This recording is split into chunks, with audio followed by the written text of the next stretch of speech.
Yo, and hello, and welcome to the 91st episode of GameSpeak Podcast. New episodes go for free every Wednesday in audio format on iTunes, Stitcher, Google Play, Spotify, and all of your favorite podcast directories, and in video format on YouTube, so you can see us in stunning HD.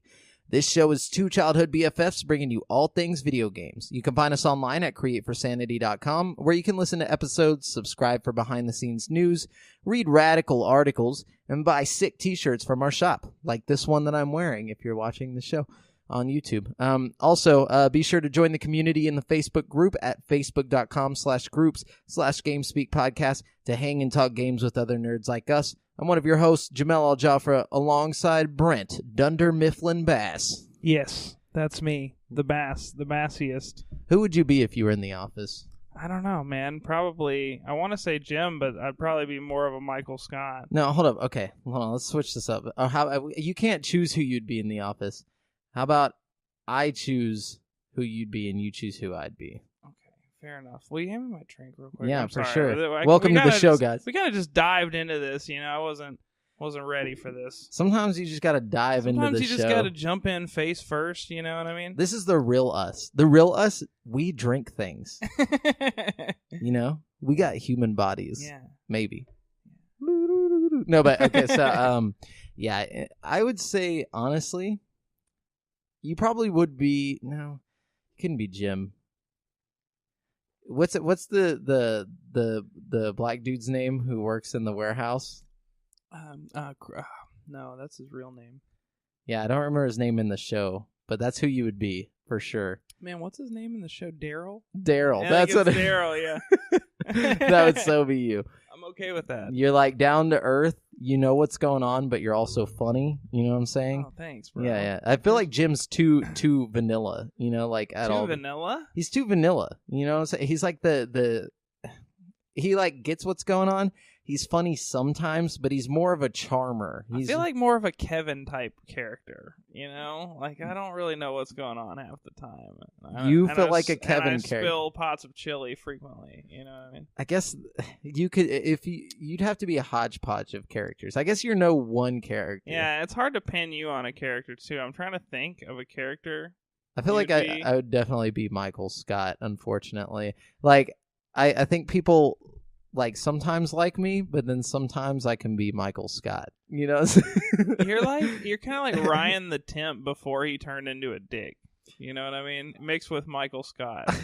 Mixed with Jim. I forgot about Ryan. I definitely want to be Ryan. I started the fire, so like that's where it's at. Yeah. But yeah, so how's it been, Hodgepodge? You know, pretty good. Just working, doing a lot of video gaming. You know, I'm about to. Tonight we're going to Louisiana. After we're done with the podcast. I'm driving straight up to Louisiana. Yeah, my girlfriend's got some family up there that she hasn't seen in a long time. And do they know Lil Wayne? Do they know Lil Wayne? Yes, they do. Everybody. I just assume everyone in Louisiana knows Lil Wayne. Yeah, personally, it's a fact. He's got the key to the city, but more importantly, the key to everyone's heart. You know what I mean? Little Wheezy takes it easy with all of her relatives. Wheezy F baby. The F stands for friends. Oh. It's true. But yeah, so we're driving up there, and I don't know. You know, the good thing about night drives, if y'all don't know, we're recording this, it's like 6 or 7 right now? Yeah, about 7 p.m. And it's going to be a long episode. We got a lot of info for you guys. It's going to be a really rich, informative, dope-ass episode. We definitely got the word. That being said, it's going to be a long drive tonight, too. You know, I don't mind that, though, because, you know, at nighttime, at least we won't hit that traffic for the most part. Yeah, you know for what sure. I mean? We'll get, you can kind of just slide through the big cities without worrying about, like, that crazy traffic, you know? You both work nights, right? Or just you? Andra works in the morning. I work at night mostly. But you'll be driving, right? Yeah, I'm driving. So she'll be sleeping. She'll probably crash out, you know. I'll just get the GPS. I finally got the new phone. That's one of the main reasons I got a new phone is because my GPS stopped working on my old phone for some reason. All the other stuff on my phone worked fine. But anything that required GPS, like Pokemon Go, I couldn't play. Bullshit. You know? That sucks. But now I can, and now I have functional GPS, and I was getting lost as fuck. I'll tell you that right now. With my old phone, I would like go on MapQuest and like have to like. Oh my god! I'd have to first of all, I'd have to figure out where I'm at. Is that even a website anymore? MapQuest? It's a website, and it's very helpful. If you don't actually have like functioning GPS, but you have access to the internet. I guess that's helpful. MapQuest does the trick. I mean, I've driven all the way. Like I've done like 4-hour trips and stuff with that. You know, because it's like turn here or do whatever, but like it's on paper though. Yeah, the trick is you gotta like reset your odometer every time you like hit one of the like the turns or whatever. So it'll be like turn again in 14 miles. So you just like watch your odometer go up until it hits like 13 miles, and then you start like really paying attention. You know what I mean? Oh my god, dude, that's like Stone Age shit. That's how they used to get around on horses and it's stuff. Hardcore. They just like, except even worse because they couldn't just like look up a map on their phone and like zoom in by like pinching it. They had to like unfold this big ass fucking bullshit. Like yeah, and there's no odometer. They just had to like count trees or something. Count trees. 20 trees left. You gonna take 20 trees to the right? They probably paid a dude to sit there and read the maps in the back of the car. Oh, dude. It's like turn left now. Turn left now. Rerouting. This is like recalculating. Anyways, yeah. Well, that's fun. You're gonna be driving to Louisiana in the dark. What have you been up to, man? What's life like for you? Man, just some good news, but I can't even talk about it till currently playing. Yeah, I was about to say I've got a lot of good news too, just because of the Game Awards, but I can't talk about it because that's the fucking topic of the show. But a lot of good things going on in the video game industry this week. You know what I'm saying? I feel that. I agree. Let's go. Oh, by the way, I had to bring up some correction. Last episode we were talking about E3 stuff, and you said PSX was E3. It's not. No, I said it wasn't E3. No, you said it. Or PlayStation Experience was right before E3 or whatever. It's normally right now, like right before Game Awards, or not right now, but last but week. Did that. What I was talking about wasn't the PlayStation Experience. It was an E3 event that we went to. Was that an E3 experience? Mm-hmm. See, that's where I'm getting fucked up because I can't remember what that was. That like it was so awesome, and I even I think I have pictures of it on the Instagram. Why it's so confusing is because they named it something similar. It was like the E3 PlayStation Experience or something like that. That's what it was. What I mean, it was like it was really it was almost the same thing with like an E3 thrown in it somewhere. What it was the E3 conference streamed out to theaters. Mm-hmm. That's what it. Okay. Mm-hmm. For some reason, I kept thinking we watched the PlayStation Experience, like, and I guess you're right because it's like named similarly. Yeah. Anyways, I just wanted to confront that before we got into the episode, just in case we were wrong about that. But I was wrong, so Brent takes he's right. We don't have to fix anything. Okay. Also, guys, for those of you who like to watch us and see our pretty faces on YouTube and missed us last week on YouTube, we had a little bit of a malfunction while we were recording the episode. So video-wise, we still have the audio, up for everybody, episode 90, but we are missing an episode on YouTube. So sorry about that, guys. But if you go check it out on any of our other platforms, Spotify, any of that kind of stuff. So. Yeah, when it comes to the video stuff, guys, we basically have one shot. Like whenever we record the episode, if it doesn't, and we got a new camera, like 2 weeks ago, so we've been trying to fuck with that. This is the first real problem we've had with the camera. I mean, up until now, it's been putting out some pretty high quality stuff. Yeah, I mean, and so I mean, we're a small team. We're a small team of two boys. That's boys. That's what we are. Anyway, so let's jump on into the news though. Got a lot of it. Just so you guys know, we're using articles from gaming news sites around the web, and we don't claim any of the material as our own, especially like the article part of it. The opinions, though, we're giving commentary. That's ours. That's our opinion. Also, if you hear some, if you're waiting for our commentary on a specific, news event that's happened in the past week, a lot of this is probably going to be discussed later in the show. In the show, yeah. Yeah. Or the topic. A lot of the news is related to the Game Awards, so we skipped it. We'll skip that, yeah. But we still have a whole lot of news for you guys this week, so. Faux show. You want to take it away? Yeah. First off, I got a question. Was the Capcom Monster Hunter stuff, was that part of the news? You don't remember looking anything? They talked a little bit about Monster Hunter at the Game Awards, but it's not. You can definitely talk about it. It's okay. Yeah. So apparently they pulled back the curtain on a load of new content that's on the way to Monster Hunter World. Along with the massive Iceborne expansion, the publisher announced that a new collaboration featuring Geralt of Rivia from The Witcher 3 Wild Hunt is coming to the game, and it'll be available early next year. The famed Witcher finds himself in the new world after being transported by a portal. According to Capcom, players will get to utilize the signature fighting style to take on an assortment of Witcher-inspired quests, which will offer a unique gameplay experience blending RPG mechanics of The Witcher 3 Wild Hunt with Monster Hunter World's game systems.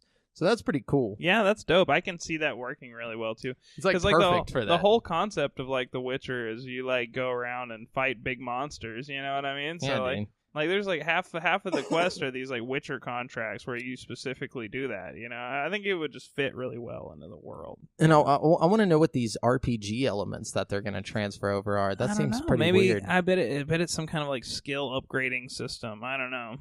That'd be cool. It's interesting to think about for sure. I might actually play it. Right. You know, I'm not a huge Monster Hunter guy, but that seems interesting enough to check out. Definitely. I've heard the new Monster Hunter game's good. Let's see. Overwatch will be kicking off its annual Winter Wonderland event. Anal Winter Wonderland. Anal Winter Wonderland event. Get in there. Starting this week, and it will run through the month into January. A short teaser video revealed the dates from December 11th to January 2nd. The teaser also showed a portion of the Blizzard World map done up in holiday decorations.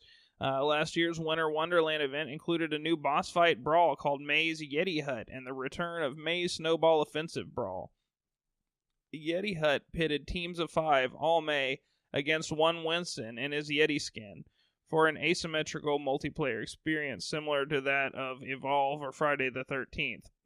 This year, we may see another new May-based mode along with the return of one or both of the previous modes. The showpiece of any Overwatch seasonal event are the new skins, but these annual events, or most of these annual events, let you catch up on old skins if you missed any, as well as a host of new skins. Since last year's Winter Wonderland, Overwatch has added Bridget, Wrecking Ball, and Ashe. Those 3 are particularly likely to get some new fashionable holiday duds, along with filling out holiday looks for the rest of the roster. So, you know, nice. Check it out if you play Overwatch. Get in there. So much Overwatch happening.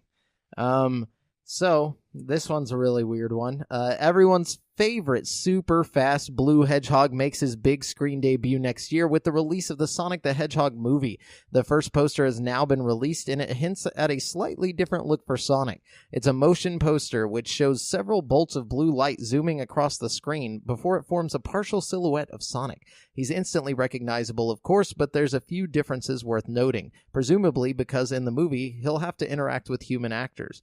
His limbs are definitely a bit more humanoid, with noticeably muscular legs. He's also wearing realistic sneakers rather than the more cartoonish type. They're like red sneakers, but Sonic the Hedgehog it will be released on November 15th, 2019. It's set to star Westworld's James Marsden, with comedian Ben Schwartz as the voice of Sonic and Jim Carrey as the evil Dr. Robotnik.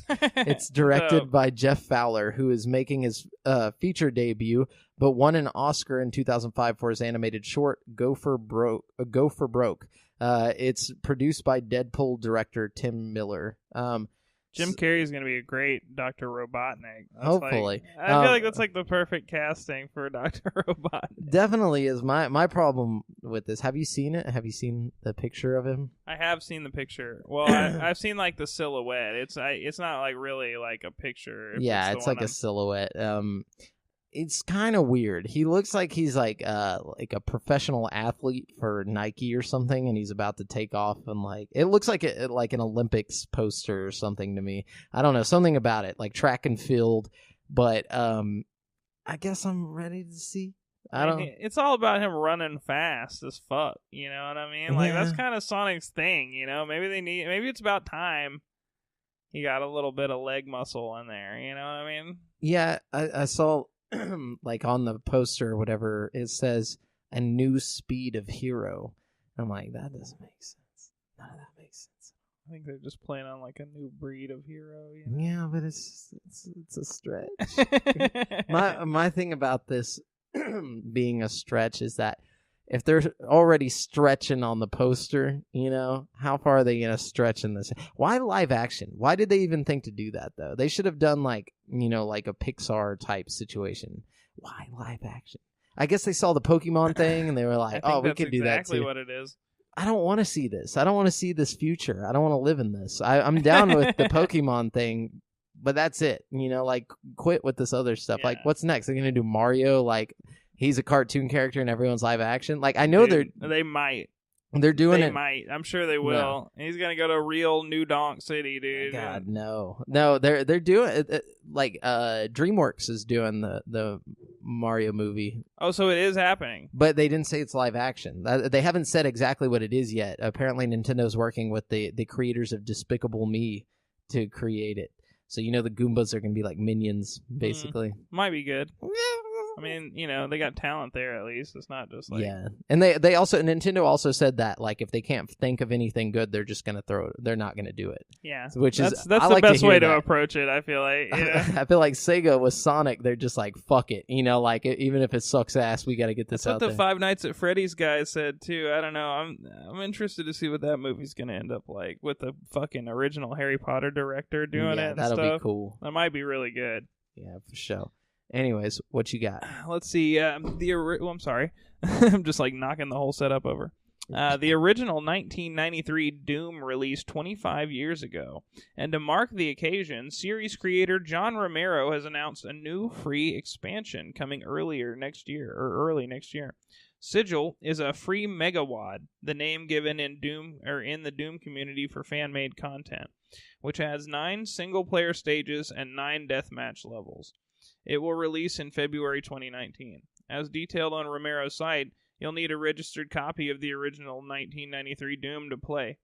It's intended as a spiritual successor to the 4th episode of Doom. Romero is also working with Limited Run Games to create 2 limited edition boxes. Both exclusive boxes include music from heavy metal band Buckethead, including 1 track made exclusively for Sigil, and feature art from metal cover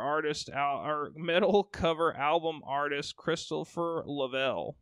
A standard box includes Lavelle cover art, a 16GB USB made to look like a 3.5-inch floppy disk, which contains the megawad and extra content, a 2-disc jewel case with the megawad data, and a Buckethead soundtrack and Sigil and Romero game stickers.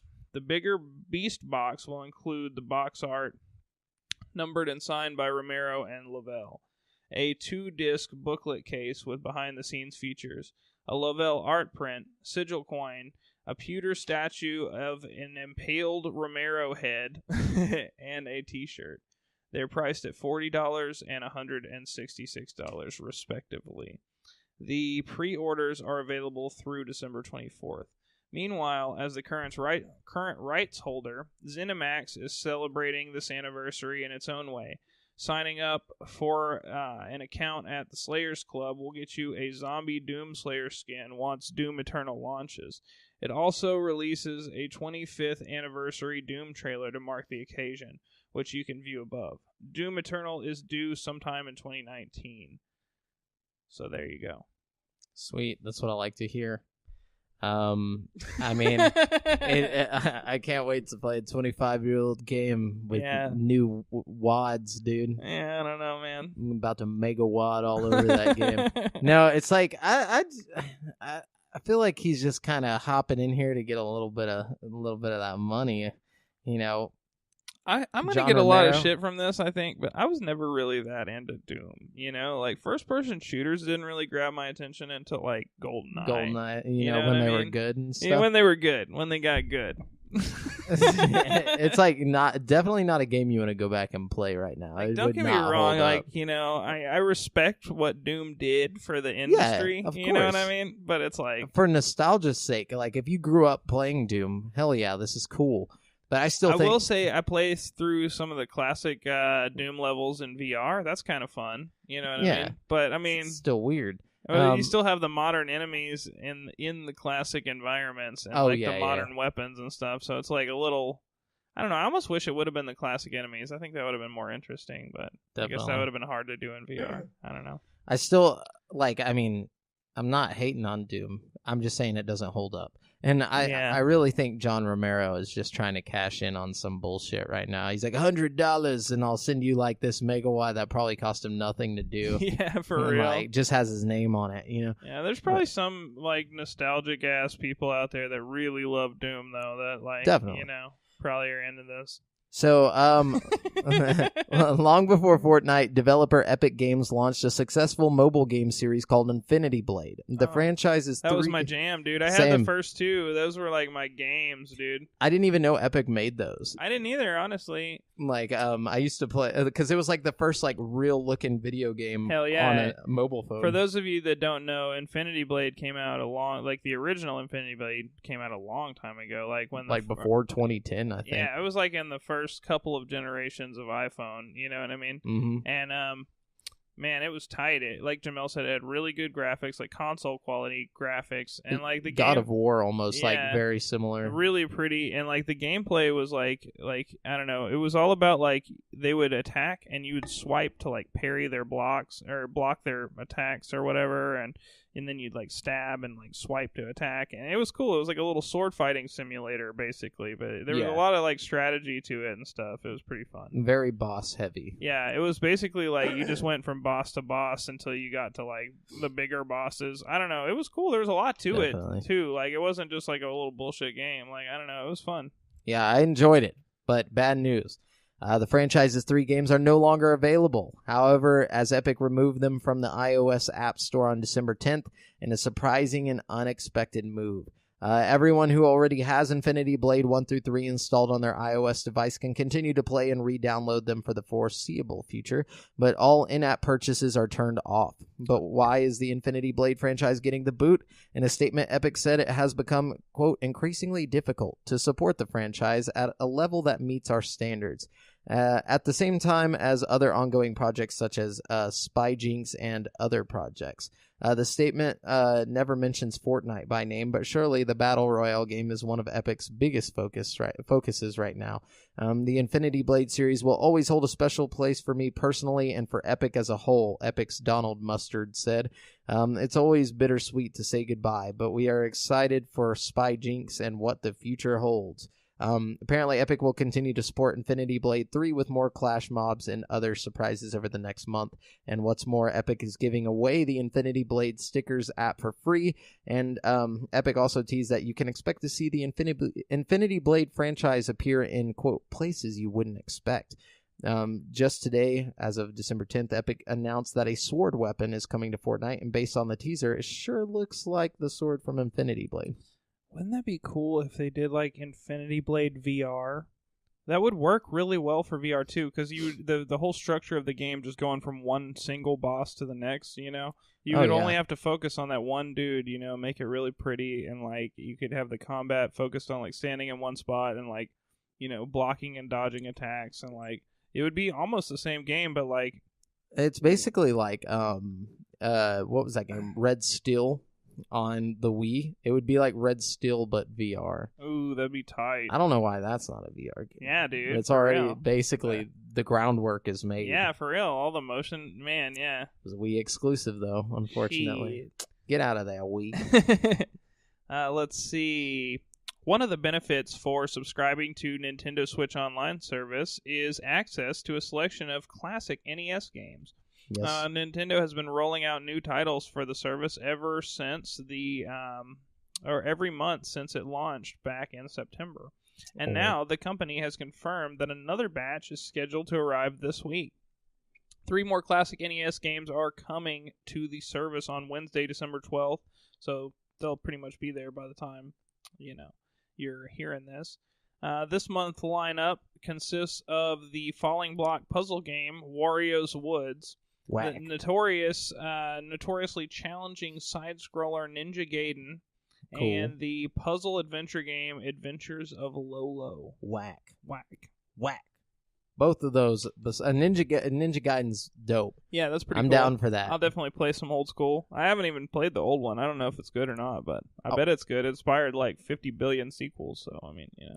It's I wonder if they're gonna stop doing NES at some point and switch over to SNES or give us something. I hope so. I hope they run through the bullshit on the NES and then just because honestly, I'm about the SNES. Same. That's NES is too far back. You're asking too much of us right now. Come on, guys. I mean, I guess for $20 a year or whatever, but like, I mean, come on. Like, you could do SNES. I think they will eventually. I think they'll start mixing it in. I think the problem is they're still supporting the 3DS right now, and people are paying for SNES games. I don't have this as news, but did you see that they have fucking video games on Netflix now? No. Or a video game? What? They have Minecraft story mode on Netflix now. Oh, see, we talked about this like a long time ago that was coming to Netflix. Yeah, but it's there now. Like, you can do it now. Have you played it? I mean, I played a little bit of it just because I was like, holy shit, what the fuck? And it's not the same as, like, the Telltale ones. It's like your choices are more limited. It's like a two-choice type thing. That's whack. That's not a game. But it's more of a TV show, but it's like an interactive TV show. But it's tight. I mean, it's not tight, like, at all. Like, the Minecraft thing, it's not tight. But, like, the idea of it is so tight. Like, if you were to watch, like, a murder mystery type thing like that, and you, like, you know, say you show up at the crime scene and you, like, decide what to investigate, you know, when you get there. Well, they're doing that. They're doing that with the Black Mirror season 5 or whatever. That's going to be episode. Fucking bopping, dude. I can't wait to try that. Me either. I'm definitely excited for I think this was, like, a test to see how they could do it. And then I think the Black Mirror episode is going to be like I will say this, it works well. The Minecraft thing. It's not really? Like, I mean, it's just for kids, you know what I mean?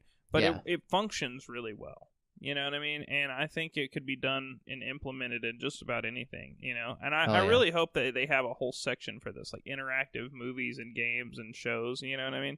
That would be so tight. That would add a whole new like level of depth to Netflix, you know what I mean? It would. It'll make Hulu look sad. Yeah, for sure. Yeah. So V1 Interactive, the studio founded by Halo co-creator Marcus Leto, has revealed a first look at the team's new game. As posted on the developer's website, the image shows a city/settlement that has presumably seen better days. The image's caption says that the picture shows just a, quote, glimpse into a small corner of the larger world we're building. So more information about V1's untitled game will be revealed soon, the developer said. We've still got some miles to tread before we can pull the curtain all the way back, so stay tuned.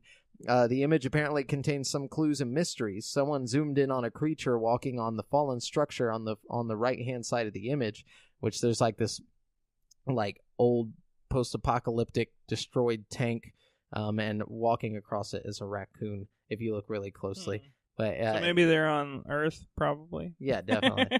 Well, and Leto, presumably joking, said, "This is the protagonist from the game. Whatever this game is, it will be published by Private Division, which is the newly established independent games label run by Red Dead Redemption and Grand Theft Auto parent company Take-Two." Bro, Private Division's been putting in work, man. Like, they announced a bunch of shit at the Game Awards, man. Like, I'm ready to hear.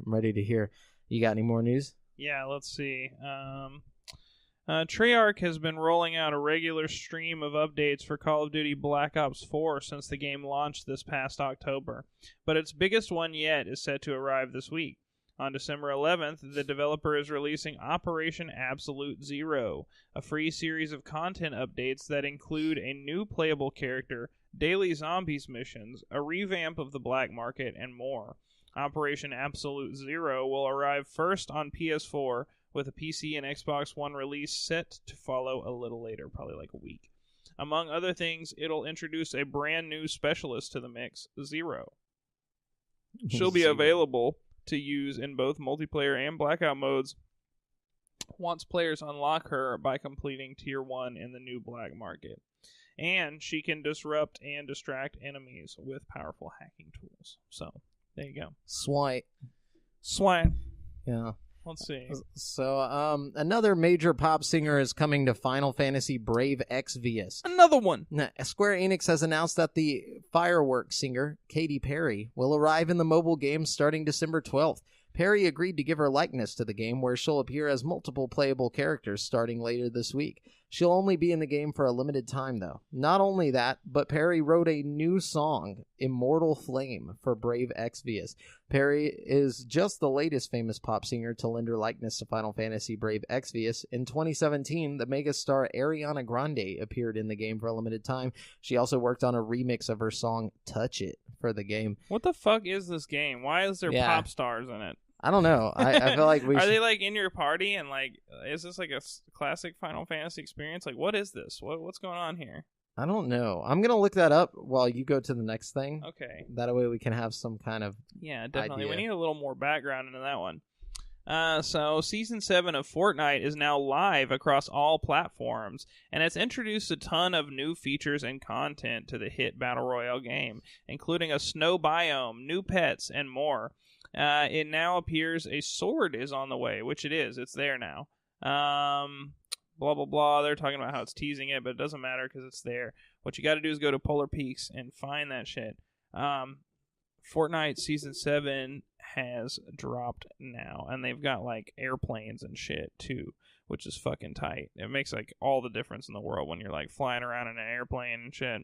I don't know. It's a lot of fun, and I was right about my prediction. I was listening to like last week's episode, and I was like, I think they're going to cover a quarter of the map in snow, and I was totally right. Like, that's almost perfect. Like, like a quarter and a half. It was a little more, it was more than a quarter. It was almost closer to a half, actually, but it was... It's still pretty cool. Pretty close. Yeah, they did it. They're getting ready for that winter. So Brave Exvius, what we were talking about a second ago, is designed as a turn-based role-playing game for mobile, combining elements from the Final Fantasy series with those of previous Alum game. Alum is like another developer. I guess they collaborated. Their game was called Brave Frontier. So similar to Brave Frontier, the battle system consists of a simplified interface where players can command their characters to attack by touching the character's corresponding attack button, and special attacks or items can be used by swiping the button and choosing the desired command. I wonder what Katy Perry's attacks are. Yeah, I don't know. And it's like super pixel art, apparently. So, sounds interesting. But yeah, I don't know if I'd want to play that. I mean, it looks like it has really good reviews though on the Apple store. Anyway, so Tom DeLonge. This isn't video games, but I just thought we need to mention this. Tom DeLonge, one of the founding members of Blink-182, who left the band in 2015, is doing very different things these days. He recently launched a new UFO research company, To the Stars Academy. Right, I heard about that. And one part of the company is a storytelling division. One of the first projects to come of it is a TV show based on DeLonge's graphic novel, Strange Times. The show has been picked up by American TV network TBS, according to Variety. He told the site that To the Stars aims to create entertainment franchises that amount to a science fiction Disney, which certainly sounds like a bold prediction. We hope to create something that could be described as sort of a science fiction Disney, where our entertainment franchises are worlds that are inspired and informed by our next generation science division. The graphic novel Strange Times focuses on 5 kids, and they were inspired by the degenerate skateboarders that DeLonge grew up with. The story is also set in the same town. Charlie, the main character, is a bit of myself, a boy searching for answers, trying to find... Charlie, I gotta figure out how you would say this. The main character is a bit of myself, a boy searching for answers, trying to find a way out of suburbia, but laughing with his ridiculous and irreverent friends along the way, DeLonge said. I bet he said it exactly like that. Yeah, so that's pretty cool. He's getting his own TV show based off his Sounds like he's doing better with his side business ventures than Soulja Boy, dude. Oh, God. Did you see that Soulja Boy game console thing? Dude, it's so... What happened to Soulja Boy? I don't understand. That's the most random shit. His his PlayStation X or He's whatever. He's just selling like bootleg like Chinese consoles. They're like Raspberry Pis that aren't even like Raspberry Pis. Like, yeah, people have been like playing them, like streaming them and stuff, or like putting it on YouTube, and it's like so bad. Like, it's really bad. It's basically, it's just a bunch of ROMs like Are they even good ROMs? I mean, it has like Street Fighter and stuff like that. But people were like, how the fuck is he not getting sued for this? Yeah, for real. I guess other companies do it. I don't know. Yeah, I don't know. Let's see. What else we got here? This one's interesting. Capcom is trying something new on the business side for Street Fighter V Arcade Edition. The publisher announced that the game is adding optional sponsored content on December 11th. And it will come in the form of advertisements to tell you about the Capcom Pro Tour competitive gaming event, content bundles for the game, and extra content or extra costumes you can buy. The ads will show up in several locations throughout the game, including loading screens, tournament stages, and even on characters themselves. Specifically, characters will now have a new ad style option that will display sponsored content on clothing or the character model itself. The ads on stages, meanwhile, will display sponsored content in clear sight, and the loading screen ads are exactly what they sound like. Capcom clarified that the loading screens with ads enabled won't be longer than when they're disabled. The important thing here is that these ads are entirely optional. If you do decide to view the ads, you'll be rewarded with extra fight money, the game's currency, when you play ranked and casual matches. There is an upper limit on the fight money payouts, however, though Capcom did not say what it is.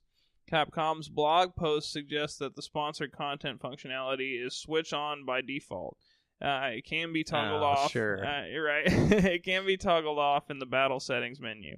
You can choose to only see ads where you want them to. So you could choose to only see the costume ads or the stage and loading screen ads. Go to Capcom's blog post to learn more. The future of ads. Yeah, optional ads. I don't know. I think if I was playing Fortnite and it gave me the, like, if it was like, you'll rank up your battle pass faster if we show you ads, I would be like, all right, show me some ads, shit. You know what I mean? Like, yeah, I guess so. I mean, it's sad. If it's optional, I'm not mad about it. You know what I mean? If it's like, you know, whatever, go for it. I feel like this is our one step closer to giving away our freedoms. Yeah, we're getting close to that Black Mirror future where, have you seen that episode of Black Mirror where he's in the box and everything's the ads and he has to like run on the bicycle, the stationary bike to like get credits? No, I didn't know. It's a really good episode. It's what really season weird. Is that from? I think it's season 1 or 2. That's probably why. It's like he's like trying to get on the American Idol type show. I don't know. It's really weird. I'm gonna watch it. It's really good. That's like, honestly, it's one of the best episodes. And it's the dude from Get Out in the episode, the main actor. Yeah. Oh wow. Yeah. That's funny.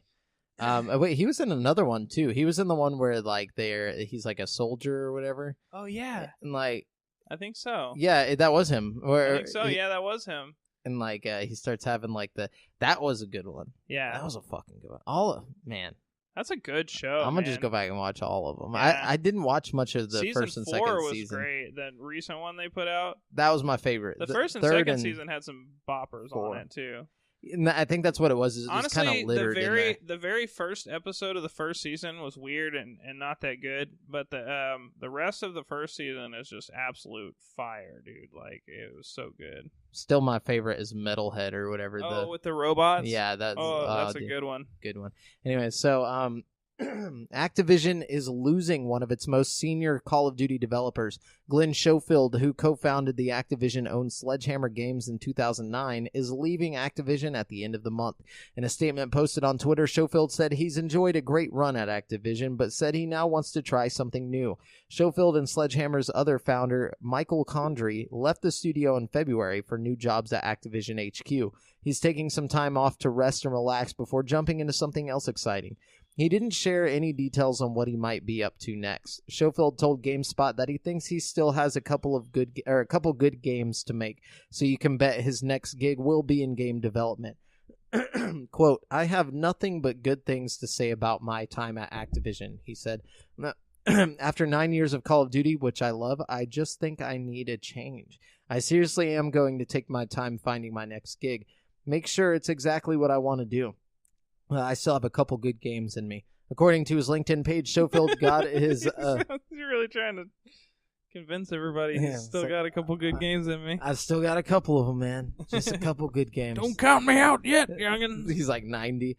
Schofield got his start in gaming at the now-defunct Absolute Entertainment, where he served as its art director from 1991 to 1994 for Atari 2600 and NES titles. So he might be 90. In 1996, he joined Crystal Dynamics as its vice president and executive producer.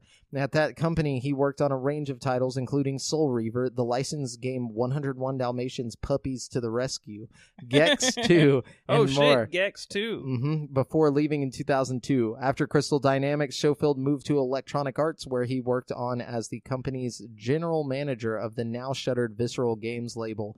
One of his biggest credits there is Dead Space, which he created. He also, he was also the executive producer for licensed games, including The Lord of the Rings, Return of the King, and James Bond From Russia with Love. He left EA in 2009 and found Sledgehammer alongside Michael Condrey the same year. He served as a game director and chief creative officer at Sledgehammer Games, where he worked on Call of Duty Modern Warfare 3, Advanced Warfare, and most recently World War II. And also apparently they worked on a Vietnam Call of Duty Vietnam game that got canceled. Oh, that would have been tight. Yeah. So he's done a lot. He's been in the biz for a while, and I think he's got a couple good games left in him.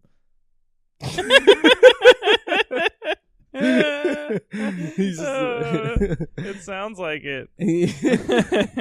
That's one thing I'm sure of. Okay, so this one's kind of weird, but worth mentioning, I guess, because we always make fun of these guys. But the newest farming simulator game got off to a strong start. Farming Simulator 19 sold more than 1 million combined physical and digital copies over its first 10 days, and it was announced today. A press release points out that the success is partially notable given that Farming Simulator 19's release date, November 20th, came amid a busy season for blockbuster releases. 1 million copies sold in 10 days represents a new franchise sales record, according to CEO developer Giant Software, Christian Amann. It's incredible to see the impact of the team's hard work. Farming Simulator 19 offers so many new opportunities, and our players are thrilled about them. Never before has a farming simulator game reached the 1 million mark so quickly, and we are proud of and happy that so many players join us on this amazing journey. I don't get it. Will I ever get it? No. I'm happy for them, though. Good for you guys. I like how they got John Deere in there now. Dude, they're stepping it up. It's legit. I saw a screenshot from Farming Simulator 19, and the dude is riding a horse through his little farm. I was like, oh shit. You know what I'm thinking? I'm thinking maybe there's some meta game we're just not getting here. Maybe there's something going on. Well, maybe there's a niche for it. Maybe some people really just fantasize about having their own farm all day, and they're really into that kind of thing. You know what I mean? I could see how it would be very good at de-stressing someone. Maybe you come home from work and you just want to fucking plow the fields in a non-sexual way. Yeah, you just want to be out in the fucking wheat and barley. Get one of those wheat straws and put it in your mouth and just sit with your Xbox. Imagine Farming Simulator 19 VR. I feel like that's where we're headed. That's the future. Yeah, it's welcome to my farm. Operating the tractors and stuff, milking cows and shit. And you can play online, invite people to your farm, or dude. And it has a voice changer to the most redneck voice phone. It just changes your voice to redneck. Hey, how's it going? And in the game, it's howdy. Yeah, I might try it. It's $34 on Steam. I think, isn't it on Xbox Game Pass? Or it might be on. No, it wouldn't be on Game Pass. Not 19. 19 just dropped. Hey, you never know, man. I'm gonna check it. Ashen is on Game Pass, and it just dropped. Really? Yeah. Huh. I'm gonna have to check this out. If not, I'm going to Steam for it, and I'm gonna fucking just do some farm shit. Hell yeah. You got anything else? Let's see. A little more bad news for Bethesda. Bethesda is facing yet another public image stumble. The Fallout 76 and Elder Scrolls publisher today acknowledged a data breach that resulted in personal data for more than 100 people potentially being exposed. God. However, no credit card or password details were compromised. In a statement posted on Twitter, Bethesda admitted that its customer support website experienced an error on December 5th, that resulted in support tickets being able to be viewed by anyone. Bethesda says it pulled down the website immediately after it became aware of the issue. Those who could see the support tickets of other players could only do so for 45 minutes. Bethesda said that fewer than 123 tickets were submitted. Fewer than 123 tickets, that's a very specific number, were submitted during that exposure window, as the publisher called it. These might have been partially or fully viewed during this time. Of the 123 tickets, no more than 65 of them contained personal data that might be exposed. And again, Bethesda said no account passwords or full credit card numbers were visible.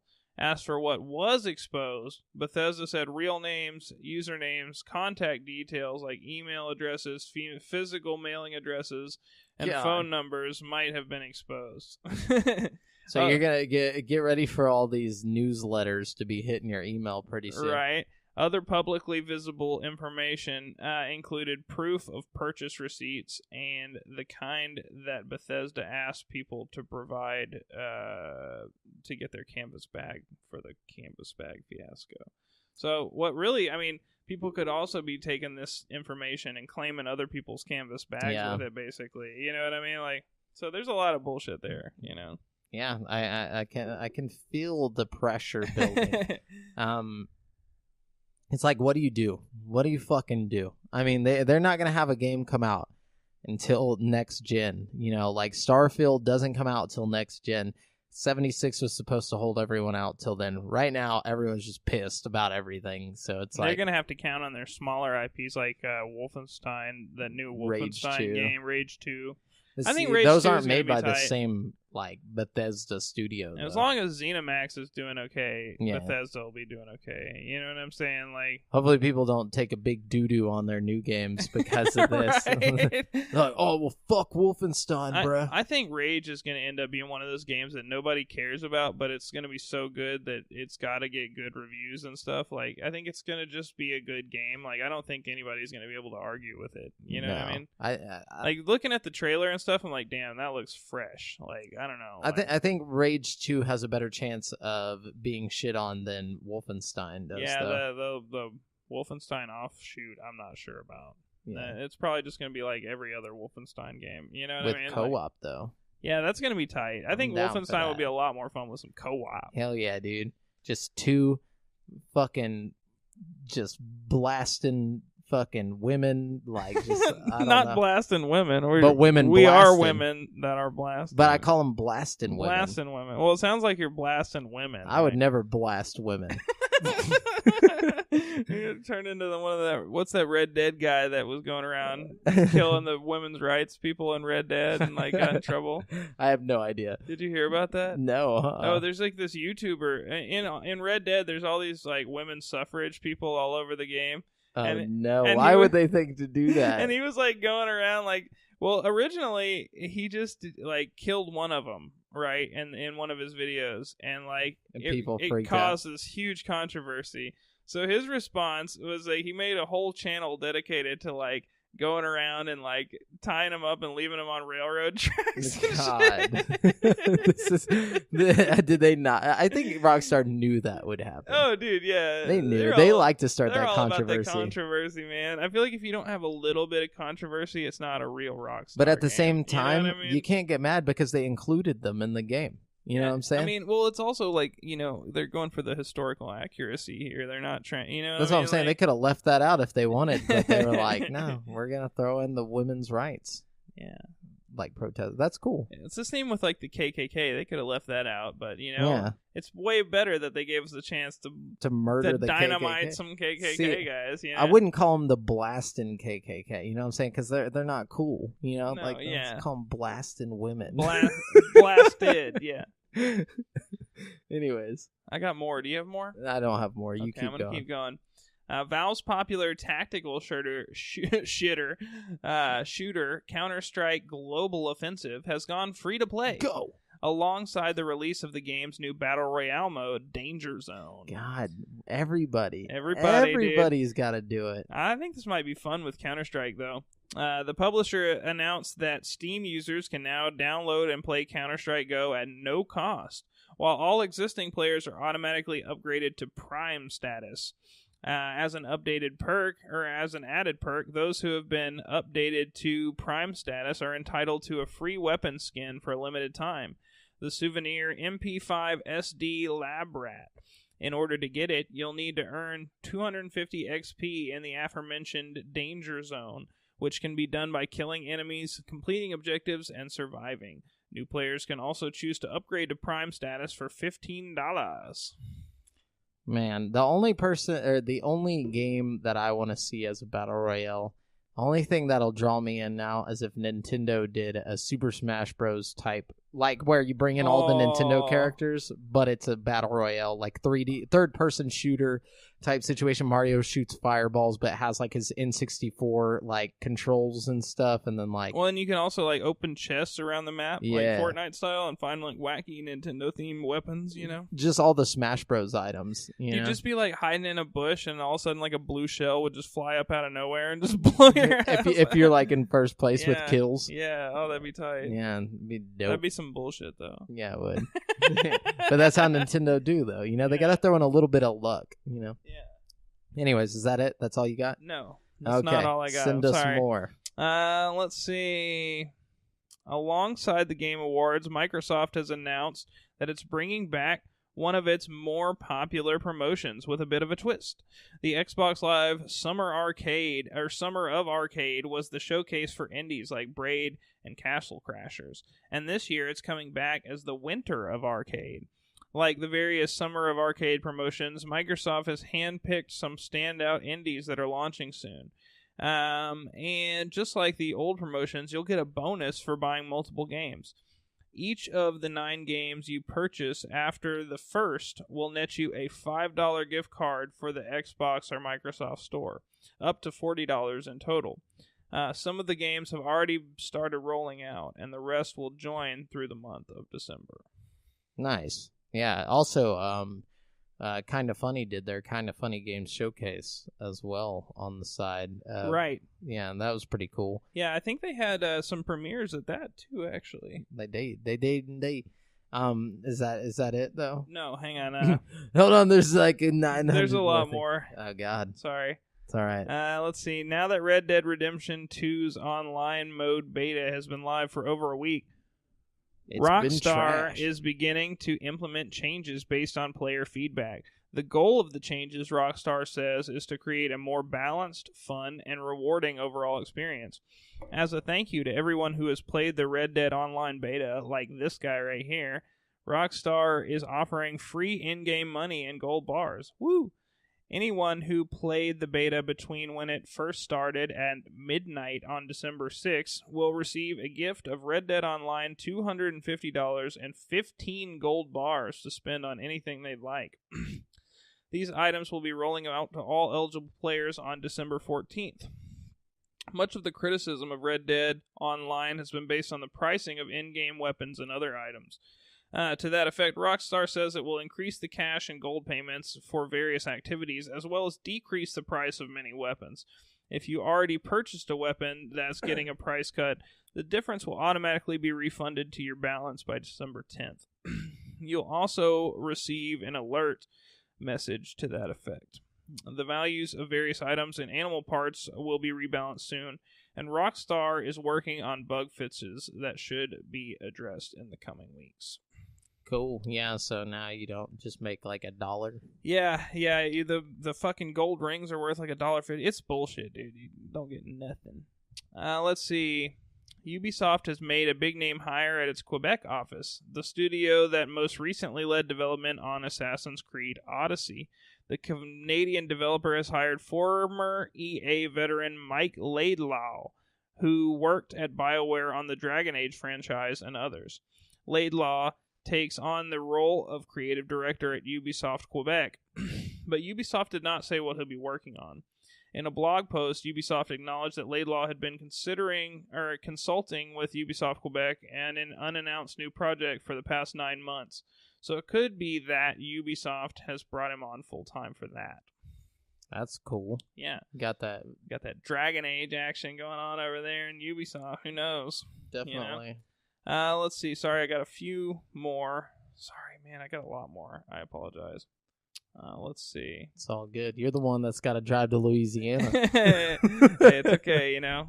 Anything for the show. Anything for the boys let's and see. the ladies. Authorities in Sweden raided the offices of Payday 2 and Overkill's The Walking Dead developer and publisher Starbreeze today, detaining one person on insider trading charges.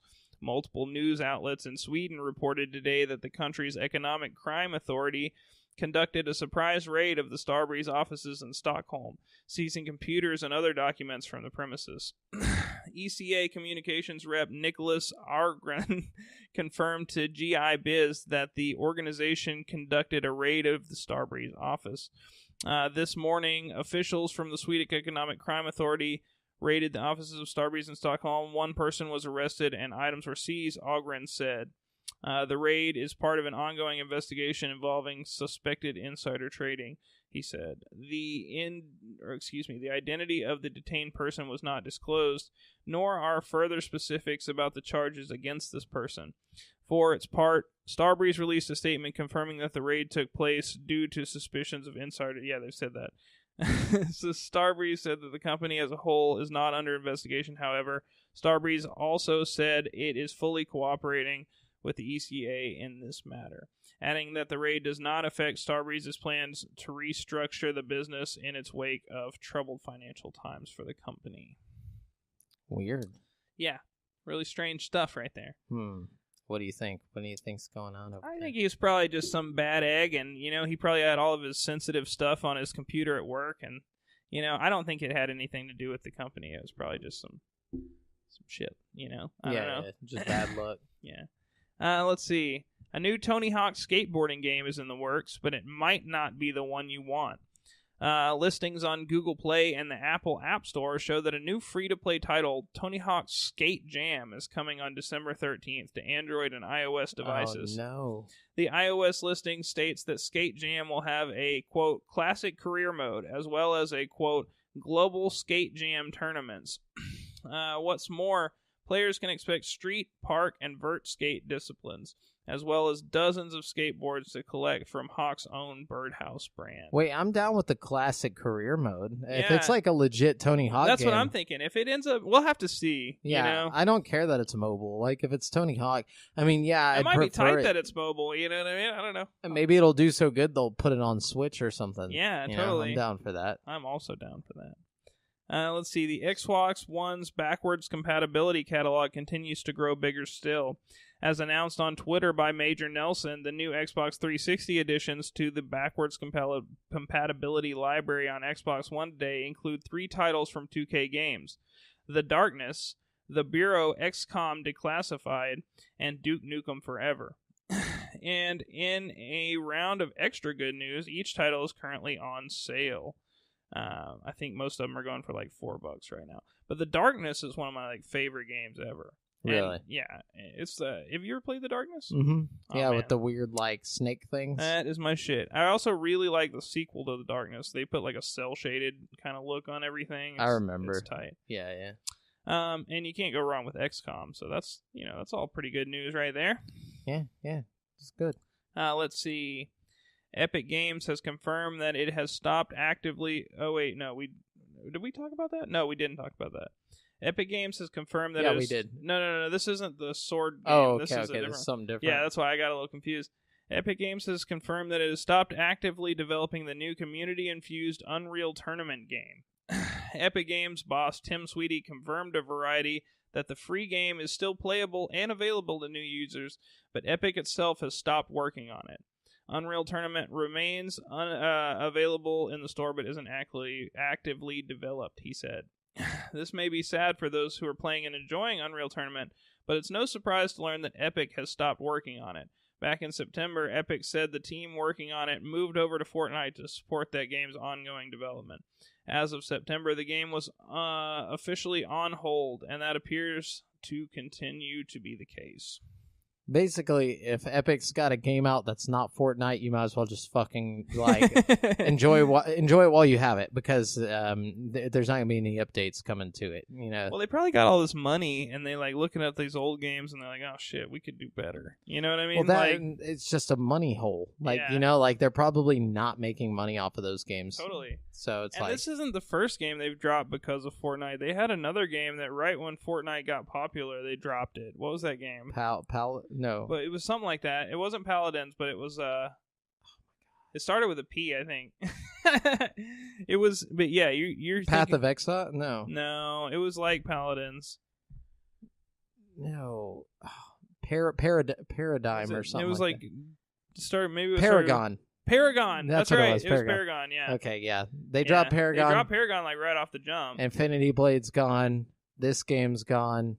Yeah. Like, it is what it is, you know? Yeah. I mean, you can't really blame them, though. No. And then my last piece of news, Madden NFL 19 is erasing Kareem Hunt after TMZ posted a video of the former Kansas City Chiefs running back assaulting a woman. Hunt was quickly dropped by his team, and now EA Sports is wiping the digital version of Hunt from the newest Madden games. Hunt is being erased from the main game, the mobile game, Madden Overdrive, and the card-based Ultimate Team mode. We are in the process of removing Kareem Hunt from the Madden NFL 19 roster, Madden Overdrive, and Madden Ultimate Team mode, an EA Sports representative told TMZ. Anyone who has Hunt on their Ultimate Team roster will receive a replacement player who has identical stats. Removing a player from Madden is not unprecedented. EA has also wiped Aaron Hernandez and Ray Rice from Madden after their own assault charges emerged. Rice was removed after a video emerged of him punching his then-fiancée, while Hernandez was dropped after he was charged with murder. Yeah, and good on them. And they should sue the fuck out of this dude for having to go back in the game and pull shit out of it. Like, I feel like because it probably cost them money to do that shit. Yeah, and like definitely. put in a new like placeholder character, and also people getting pissed off that they're losing that him as a player. Yeah, totally. I'd totally try and sue him just to fucking spite the dude, fucking blasting women. He just took it the wrong way. Women, yeah. Yeah, I feel like if you're a professional athlete, you kind of have like more of a responsibility not to blast people than other people. You know what I mean? Yeah, if you definitely. spend all day conditioning your body to be like super fucking strong, you can't just be going around punching people. You know what I mean? Well, I think that ego, man. They become these national superstars, and they're like, oh, I'm untouchable. I can do whatever I want, But then you got awesome people like fucking John Cena, who are just amazing. People need to be more like Cena. The problem with John Cena is you just can't see him. It's literally impossible. It's hard. Yeah. And now I say we start a new movement called Live Like Cena. Living like Cena, dude. We need like wristbands, like the Live Strong wristbands. Live Cena. Live dude. Cena. No, dude, it's already forming right in front of my eyes. Living like Larry. Anyways, so that's it for the news this week, guys. We're going to jump on over to this week's releases, where I'm going to let you know what new games are coming out in the next 7 days. We're going to start with Kingdom, 2 Crowns, coming to Switch, Xbox One, PS4, and PC on December 11th for $19.99. In Kingdom, 2 Crowns, attend to your domain, border to border, or venture into the wild to discover its wonder and threats. 2 players can come together in co-op mode to rule a kingdom. Their choices bring hope or despair to their subjects. Then we got a game called Below, coming to Xbox One and PC on December 14th. Couldn't find a price for this game. There's quite a bit of games on here I couldn't find the price for today, but that's okay. Yeah, needless to say, they're coming. But Below, in the mysterious game Below, test your adventurer mettle against the Isle's procedural subterranean labyrinths. Explore a large, interconnected underworld crawling with cunning creatures, deadly traps, and a mysterious shadowy presence. And then we got Borderlands 2 VR coming to PSVR. Woo! December 14th for Brent on for $49.99. I am more excited about this than like fucking. Oh, I can't wait. Hopefully but I'm probably gonna wait. I actually probably am gonna wait until Christmas just in case my mom got it for me on like. Yeah, it's only 2 weeks. Yeah, I'm gonna wait just in case. Then we got Donut County coming to Xbox One and Switch on December 18th for $12.99. Who is devouring Donut County? It's you. Play as a mysterious growing hole in this physics adventure game. Donut County is a whimsical physics toy that explores negative space by giving players control over a hole in the ground. Every time you swallow something, the hole grows a little bit bigger. Play with the character. Katamari. Yeah, I think it's made by the same people, or I would assume it was. Maybe not. But Lucius 3 is coming to PC on December 13th for $19.99. Lucius is back in a whole new narrative experience. He now returns to his old neighborhood of Winter Hill. The path will be a difficult one, trials and tribulations waiting ahead. He has made the right choice, or has he made the right choices? Is it finally the time to end it all? And we got another one of these, Warhammer Vermintide 2, coming to PS4 on December 18th. Couldn't find a price, but it's the sequel to Warhammer End Times Vermintide. To Warhammer End Times Vermintide. Yeah, okay. Right, yeah. God damn, this game, like, it comes out every week. I was about to say Vermintide 2 has been out for a long time. It's not on PS4. Oh, it's coming to PS4. Yeah. It's like every other week. It's like Warhammer 40,000 fucking Inquisition. There's a lot of Warhammer shit. Like, yeah, it's too much. And then we got Nippon Marathon coming to Switch, Xbox One, PS4, and PC on December 17th for $9.99. Get your nips on this marathon. Oh yeah. Yeah. Oh. Son ni ichi hajime. Stretch your muscles and embark upon the ultimate marathon of Nippon in a crazy physics-driven 4-player party racer where anything can happen. Nippon Marathon is a hell for leather hell for leather, is that a phrase? Hell for leather? Okay, well, Nippon Marathon is a hell for leather physics-heavy race across Japan. Slip into your narwhal onesie, lobster suit, school uniform, or dog's head and charge through locations across Japan. Stay at the front of the pack to claim victory, but that's no easy feat. Hurdle barrels, outrun Shiba Inu, and dive out of the paths of bicycles, all while chucking fruit at your opponents and dashing across planks precariously balanced over waterfalls. That sounds crazy as fuck. Yeah, it sounds like fucking too much. It reminds me of that MX, what was it called? And not MX, it was like MXC. That's what it was. Oh, yeah.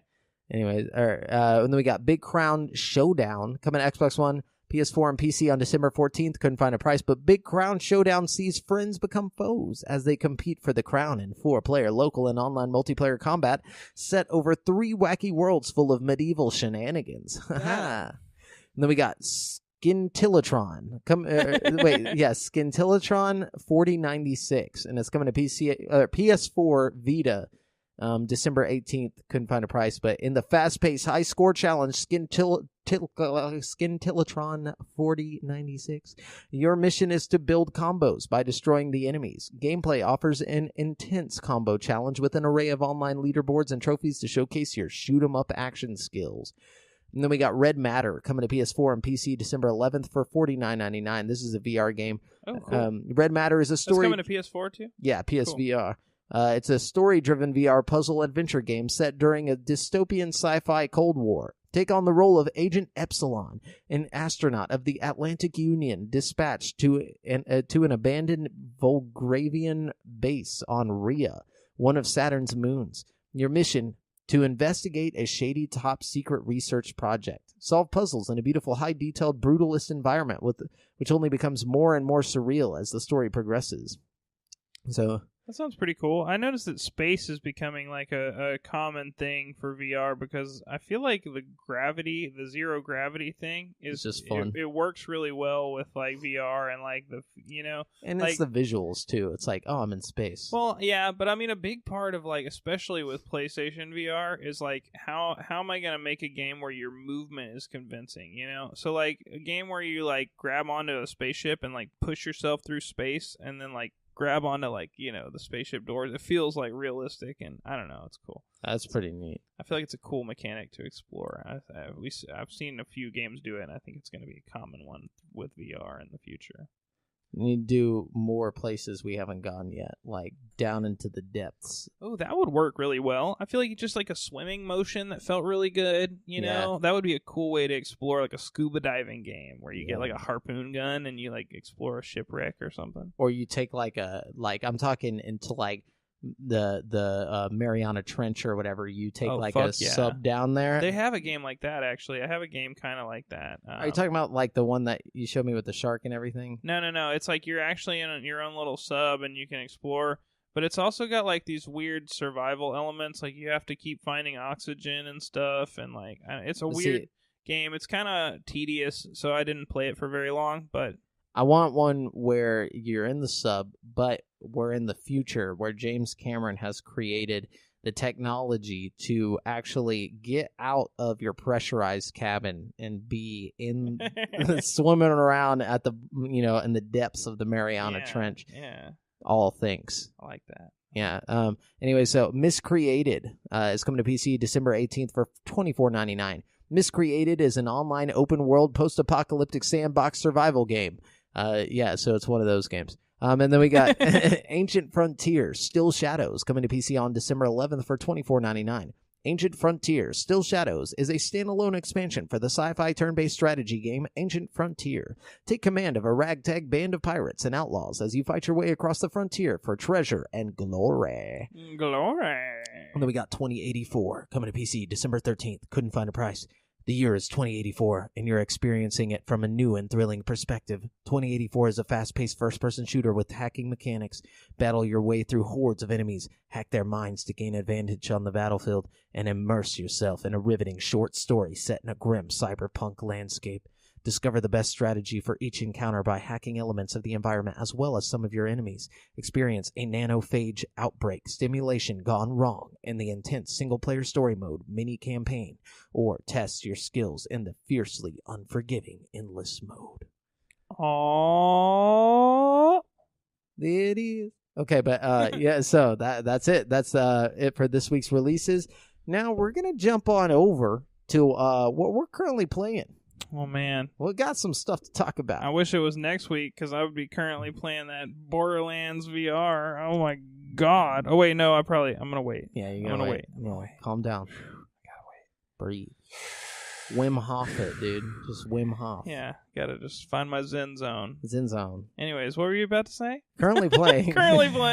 Yeah, so we'll save the one for last. So we'll talk about that. So talk about the one. If you want, you can go ahead, talk about your games other than that one, and then I'll talk about my games other than that one. Then we'll come together. Well, people just like, listen, we're just gone. We just disappeared. No, so like other than that, I've been playing Fallout 76. And, that's one of those that I'll probably just put in that like perpetual rotation. Still enjoying that? Still having fun? Still having fun. There's this ever since that new patch they did. There's this really annoying bug that keeps happening. So I haven't been playing as much because it's like tedious. But like, if you don't get out of your power armor before you log off of the game, when it spawns you back into the game, you won't have the effect from your power armor, which gives me like 100 carry weight bonus. So I'll be like over encumbered. So I have to like get out of my power armor, log back out of the game, log back into the game, and then get back into my power armor.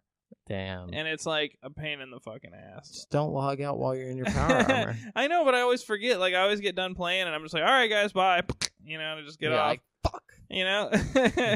So it's a pain in the ass, but, I'm still having a lot of fun with it.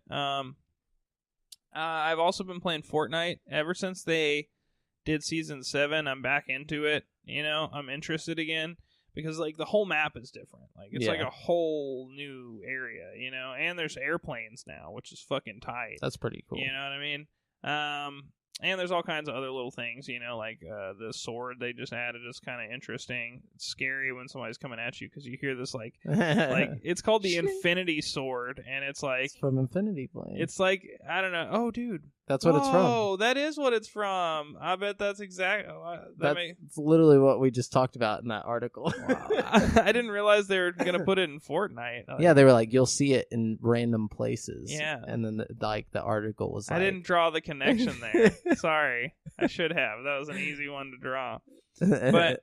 I was thinking Infinity Stones, because they did the Infinity Gauntlet or whatever with the Thanos, and like when you're near him, it sounds like fucking Thanos, basically, when the sword is around. Thanos ain't got no sword, dog. I know, but it's the noise that it makes. Whenever they did the Thanos game mode, when you'd be near him, it was like this eerie, like hollow, like whoa, whoa, whoa kind of noise. You know what I mean? So you knew you were like fucked. It was scary. Yeah, you know what I mean?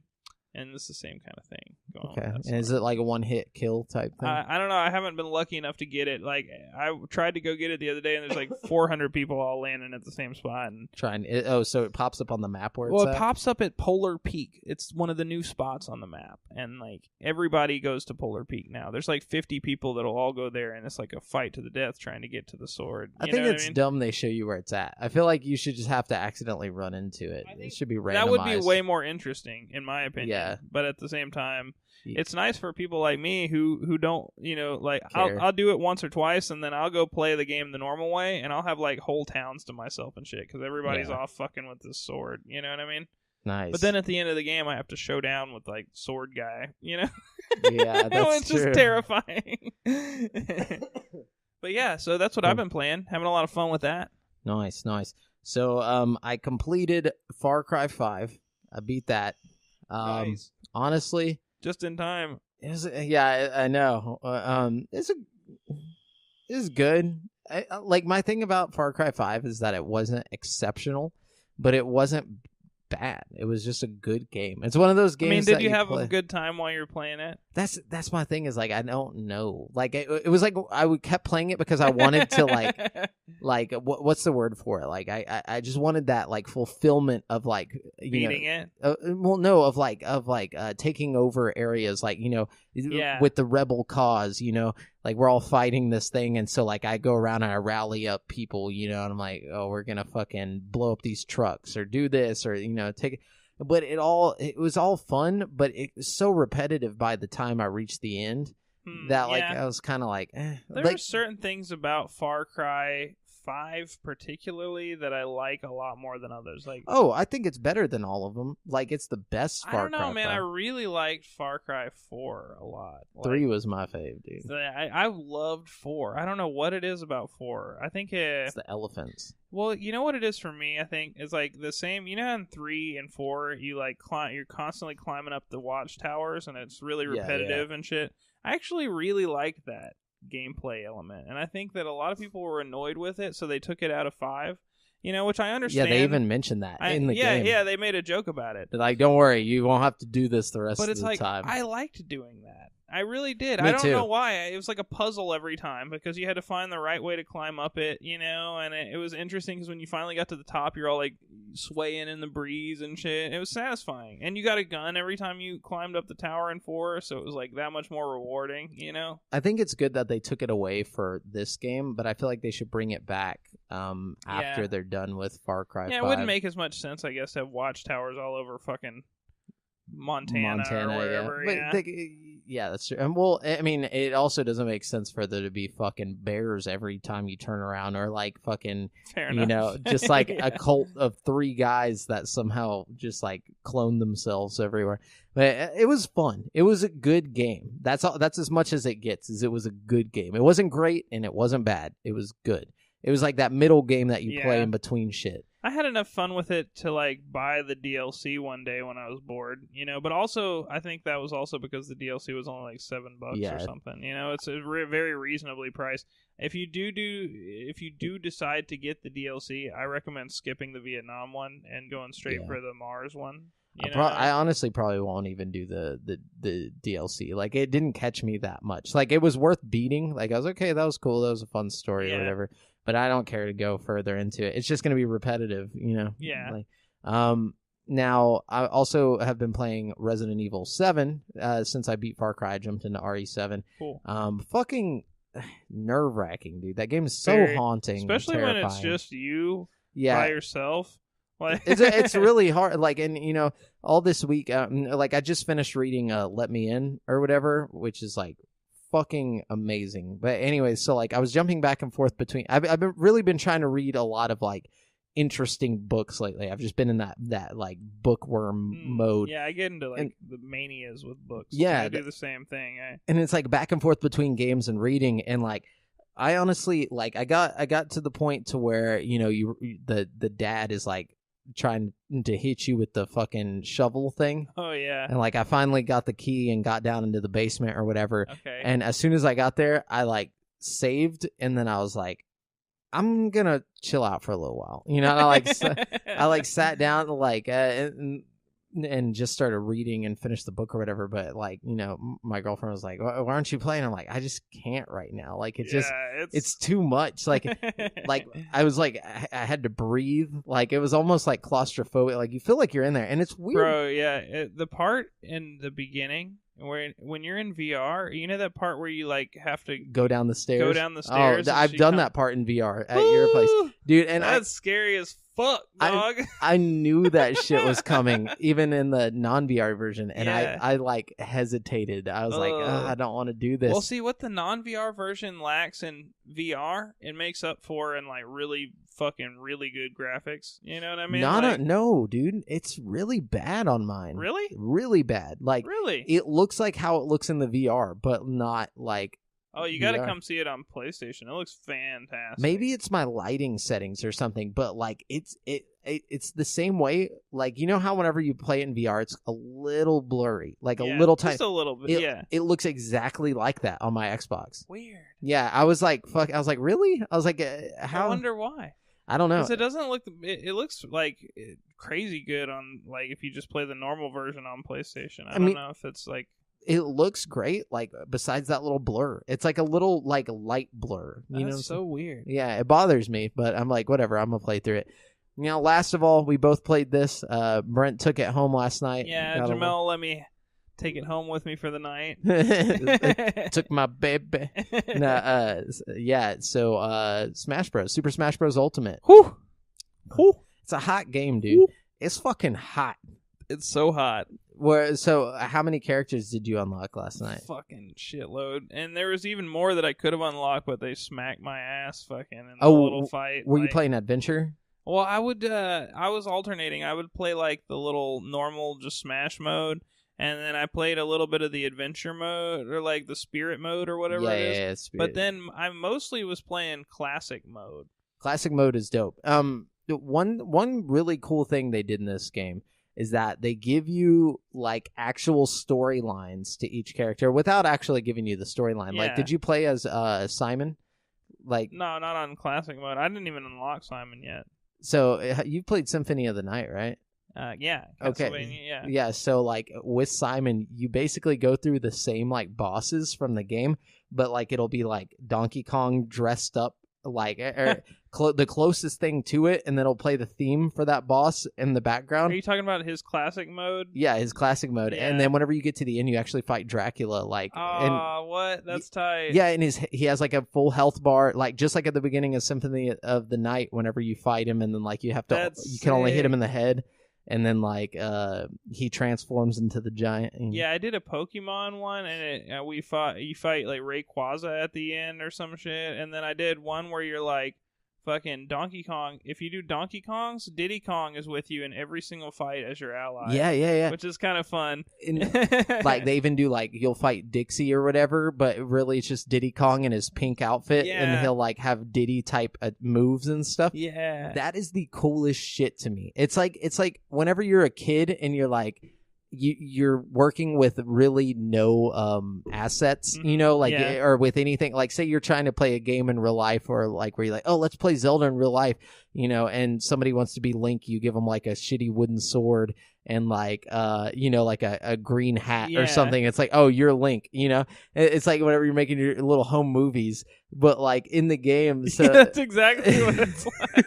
But it's like shit we would have done as kids. Like there's one where like you fight like Snorlax, you know, like in adventure mode. Yeah, and it's just fucking, who was it? Was it Bowser or was it It's either that or King K. Rool. I can't remember.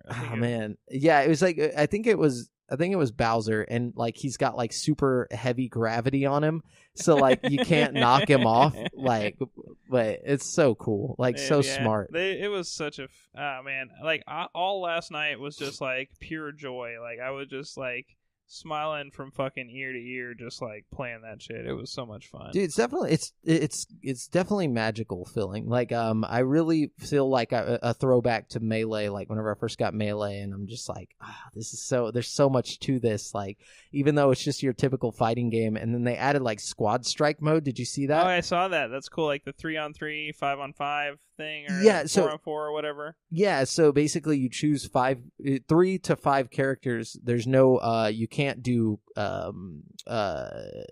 duplicates. Like you can't choose 2 links or whatever on your team. You can you choose 5 characters, and then the other person chooses 5 characters. Oh, that's what that is? Yeah. I didn't even go into it. I didn't realize it was that. Yeah. So like, and then right after you choose your characters and the other person chooses theirs, like it shows you what they chose, and so you can kind of order your characters to fight their characters, like depending on who you want to fight who. Yeah. You know, and then you go in and like fight like that. You know, and every time you get knocked off the level, your next character in line pops out, and that's who you play as. Ooh, man. Yeah, I like that. That sounds fun. And it's definitely more hardcore. I feel like getting you used to different characters and stuff like that. But overall, what'd you think? How'd you like it? Oh man, I had so much fun. I seriously last night, and like I love that it starts you with such a small roster. I only managed to unlock like maybe 20 characters or something, but I was playing for a long time. There's like 64 of them. And they're constantly just coming out, just like new challenger approaches. Like fuck yes. Yeah. Every time you play Smash mode, I think it is, like you play or not. I think it is. You play Smash. You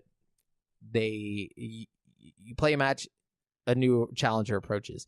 But after you do that like 4 or 5 times, basically, then it starts going up to like 10 minutes, every 10 minutes. Something like that, yeah. But I found online that all you have to do is you do the challenger approaches, you fight them, you unlock them, and then you go back to the home menu and close out the application, and then go back into the game and do another Smash, and it'll instantly bring up another one. So you can get them all pretty quickly if you do that. Cheating the system, I like it. You got to get them characters, man. Dude, yeah. I only got to try a few of the new characters. I got to try Inkling. Oh, I love Inkling. Inkling's pretty good. How do you get more ink in your gun? It's just hold down. Well, I guess if you were playing on the did you hold the Joy-Con sideways, or how did you do it? Yeah, I was holding it sideways. So you just hold the down button, like on the D-pad part of it, like your B button basically. You know, like the one that does like. Doesn't that shoot her little gun? Yeah, but once you run out, if you press it again, she'll just go underground and start refilling it. I could not for the life of me figure out how to get ink into her damn gun. But I do like Inkling okay. I was really into Incineroar, though. I got Incineroar. I tried him. I still haven't got Incineroar. Oh, he's dope. He's strong as fuck, but he's not, like, overpowered strong, you know? Yeah. The only thing about Incineroar is his up B is kind of whack. Like, it's powerful as an attack, but as, like, a get back on the stage mechanic, it's kind of whack. You know, it's a lot like Ike's, Simon, you know what I mean? Like, he just kind of goes straight up and then straight back down. Yeah, it's fucking lame.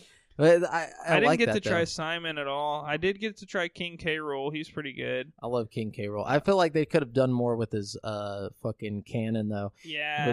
Although I do find myself pulling off some sweet combos with King K. Rool that I don't even intend to. Like, I'll just hit a button and like he'll just do exactly what I want him to. And it's like, oh yeah, fuck yeah. And his counter, like counter with his belly. Yeah, fuck yeah. The weird thing about this game is it feels a lot like more easier to control for me than Wii U. Yeah, I don't know why. Same here, even with the tiny little controller. Mm-hmm. You know who they really buffed, or I don't know if they buffed them, but like feels better to me, and I can play with them better in this game compared to other games. Wii Fit Trainer. Oh, I didn't play as Wii Fit Trainer. Wii Fit Trainer goes hard as fuck in this game, dude. Same with Zero Suit Samus. They made Zero Suit a lot better. And Samus as well. Samus as well, yeah. I feel like all of the characters are a little bit tighter on their balance. Like, they're all strong. Mm-hmm. You know, like... They're all strong, but they're also, like, you know, some of the ones that were, like, too strong are a little more balanced, I feel like. Yeah, and I feel like Bowser feels really good, dude. Bowser's been my character since the last game. And now he's upright. Even better, dude. Like, he's even better than the last game. Yeah, this is the first time he walks upright. No, I think he was in the last game, too. I don't think so. I think this is... They made a big deal about it, right? Like, they were like... Either way, he fucking kicks ass in this game. Like, I could be wrong on that. But also, same with Fox Yoshi feels in the last fast, game. dude. They nerfed Yoshi. I feel like Yoshi... I was really good with Yoshi in the last game. I'm not good with Yoshi in this one. You think Fox does feel fast? He feels like way fast. I don't know if I'm just not used to him or what, but like he felt way faster than usual. Yeah, I'm loving it though, and man. Everything's beautiful. Oh, it's so gorgeous. Gosh. The animations, like the facial animations for like Zelda and like some of the other characters, look so much better than like previous games. And how they like redid the like N64 levels. Oh, dude, I love the Pokemon N64 level. I'm so glad they brought that one back. Saffron City, I think it is. The only level that they didn't bring back that I noticed was that I think it was in Melee, the Pokemon level where you're like floating on top of Pokemon characters that are like floating through the sky. You remember those? Oh yeah, I do remember it was like that. Kind of pink. That was a dope one. Nah, they might still be in there though. I feel like some of the levels you got to unlock. Nah, they said that all of them are unlocked from the get-go. Right from the jump. Wow. There's a lot of levels, man. It's like, whoa. Oh yeah, dude. Really good. Anyways, well, that's kind of our little like fills on Smash Bros. Ultimate. Yeah, it's definitely a must if you've got a Switch. Oh yeah, and if you don't, get one. Yeah. But we're gonna jump into the topic of the show. Which is basically the VG or not? They're not called. They're the Game Awards. Yeah, the VGAs, right? I don't think they're actually called the VGAs. We can call it that. I think that's what Spike TV used to call it or something. Oh. So it's You're right, actually. It's just, but I think it's the same people doing it. Just Jeff Keighley. Oh, really? Yeah, he's the mastermind because he used to be like He worked on the Spike TV one, and then he quit whenever they tried to make it into like a comedy thing, and he was like, "No, I want to take this serious." Yeah, for sure. Yeah, so I like that it's taken seriously because the games deserve their own little Oscars or whatever, you know. They do. The Game Awards results and announcements. Let's go ahead. Do you want to do announcements first? Yeah, so this week we split this up for you guys. I took the announcement side of things, and Jamel took the actual results of the like awards. Indeed. So I thought I'd just run through real quick and let you guys know about. They announced a lot of new games and stuff like that. Mainly new games were announced. So we've got a bunch of cool announcements. I would say it even almost rivals like E3 with how many cool announcements they did. It was sweet. So, first on the chopping block, right out of the gate, they introduced Far Cry New Dawn. So, this is the new Far Cry game that everybody's talking about. It's going to be, it looks like an offshoot Far Cry, kind of like Far Cry Primal or Blood Dragon.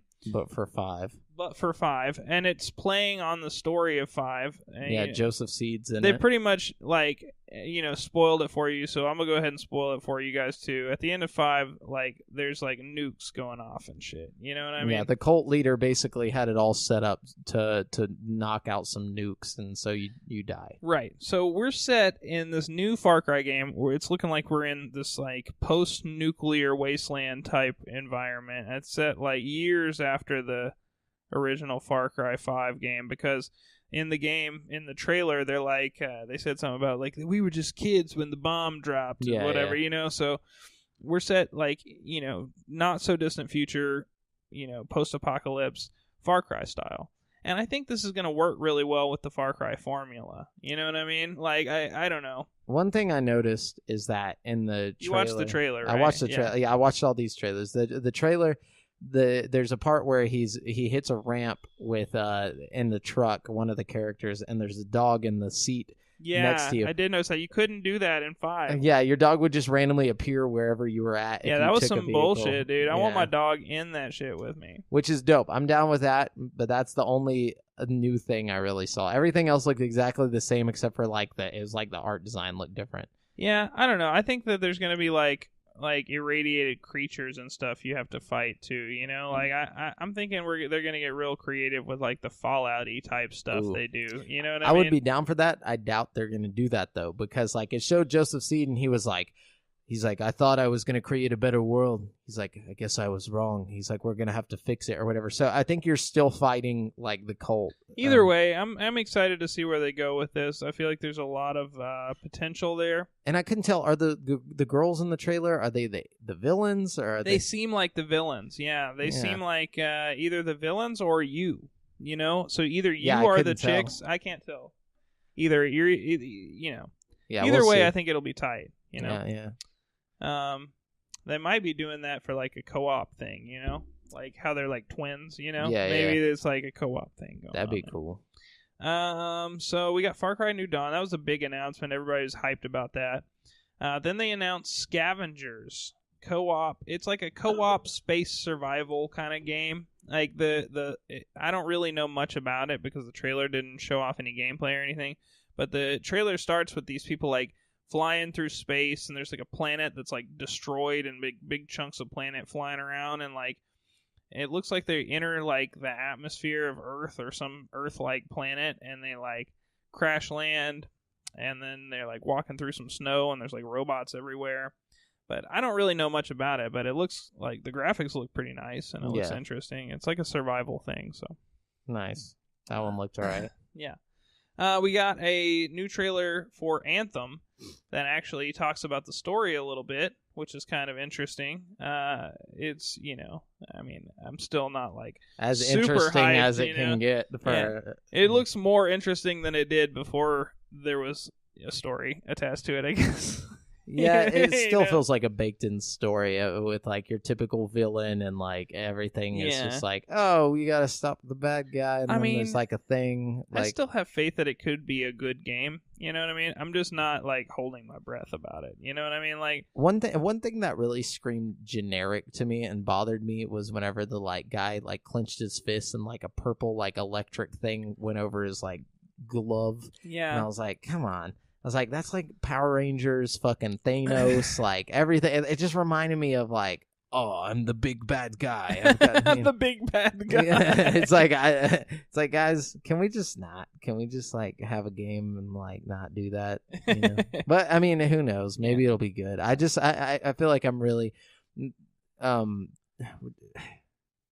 not wanting. I don't want Anthem. I think it'll be good. I don't think it'll be great. I think it's gonna be like a solid 8. You know what I mean? It looks like Destiny. It looks exactly like Destiny. Well, I mean, a lot of people really like Destiny, you know, so maybe... True. Maybe it'll find its following, you know? Oh, I think it'll do fine. I think it'll do all right. I just feel like I wanted it to be something else. Yeah. I think that's my problem. Well, it's okay. I think we'll get some more BioWare shit because they kind of announced Dragon Age 4. Yeah. Did you see that? It was like more of a tease than anything. They didn't really announce anything. They just kind of were like BioWare, and then they showed this like dragon statue and like some mural, and I mean it's pretty definitely obvious. Dragon Age 4. It's Dragon Age, yeah. My thing about that, the fact that they showed that off, shows that they don't have too much I guess like confidence in Anthem, in my opinion. I think it's kind of like, okay, well, if Anthem drops and it sucks, they know Dragon Age is coming. Yeah. You know, like I feel like that's why they did that. Well, and also I think they want you to know that they're not like giving up on their like single player shit like that. Yeah. You know, they want you to know that like, hey, we're working on this, you know, but you know, don't think that this is like, don't Fallout 76 us, you know what That's I mean? exactly what I think. They saw what happened with Fallout 76, and they're like, guys, we got to put something out. Exactly, to counterbalance it. Just let them know. Yeah. You know? I honestly don't think I don't have a problem with them working on 2 different games at all. No. I just have a problem with them focusing all of their assets into one game that might suck. You know what I mean? I think everybody else feels the same way. As long as there is another Dragon Age game coming out, because like Dragon Age Inquisition might not have gotten like the highest marks, but it was a really, really solid installment in the Dragon Age franchise. You know what I mean? I don't know. I'm just like I really hope that Anthem is just a huge success. Like in my brain, I hope so too. Yeah, like, because if not, then like people. Well, I think Dragon Age 4 being on the horizon is going to help. I hope Dragon Age is a huge success. Oh, dude. I hope Dragon Age just like fucking murders, dude, and then they do a fucking Mass Effect that's just like it. That's like really good. They probably won't even show Dragon Age. Like Dragon Age probably won't come out for like years. It'll probably be like one of the launch games with the next gen. That's what I'm thinking. You know what I mean? Yeah. Because that's how Dragon Age Inquisition was. It launched with Xbox One pretty much. It's been a while since they put out a Dragon Age game. Long while. Anyways. Then we got The Outer Worlds. Now this one's interesting. This is that new Obsidian game coming out that looks like Fallout kind of. They got the guys from Fallout 1 working on like the story and art design and stuff, and they got the creative director from from Far Cry 4 working on this shit. Yeah. So, I mean, the game itself looks beautiful. It looks a lot like Fallout, you know? I really think that what we're going to get here is like the spiritual successor to Fallout, pretty much. Like the OG Fallout, you mean? Yeah, exactly. It's definitely got a lot of humor to it. Definitely throws back to... It's like, you know, Fallout 3 and 4 have humor, but there's also a lot of seriousness to it. This one just looks like pure more humor. Dark humor, yeah. Yeah. This one's got the humor. The graphics look stunning. Like, it showed a lot of, like, gameplay footage, and a lot of it, like, looks... Again, like Fallout with like the turrets. Like there's a part where he's swinging some melee weapon into a turret, and I'm like, that looks like a scene from Fallout. It literally does. Like, I wonder how they're not getting in trouble for that. I don't know. I mean, the guys created fucking Fallout. You know what I mean? Yeah, but they sold the rights. I mean, they can't say shit. Yeah, but they can also make their own. It's just like the Mighty Number 9 thing with that Mega Man guy. Yeah, he's basically Mega Man with a different name. You know what I mean? I feel that. So I don't know if it ends up being good. I'm so about this, you know what I mean? Like, if it ends up being like a Fallout-like experience, I'm so about this. And I think, you know, Obsidian knows that Fallout New Vegas is one of their like highlights of their career, you know what I mean? Definitely. Like the whole company, you know, and they know that people want to see them do something like that again, and this is their answer to that. I guarantee it. You know what I mean? Yeah, no, it's a good thing it turned out the way it did, though, this trailer, because I remember last week we were like, oh, it could be one of those top-down bullshit. I'm so glad it's not. Yeah. But yeah, I have a definite interest in this. This is probably, I feel like, one of the bigger announcements of the show. Definitely. You know? We also have The Last Campfire, which is the new game from the No Man's Sky developers, but they only have a 2-man team of people from their studio working on this.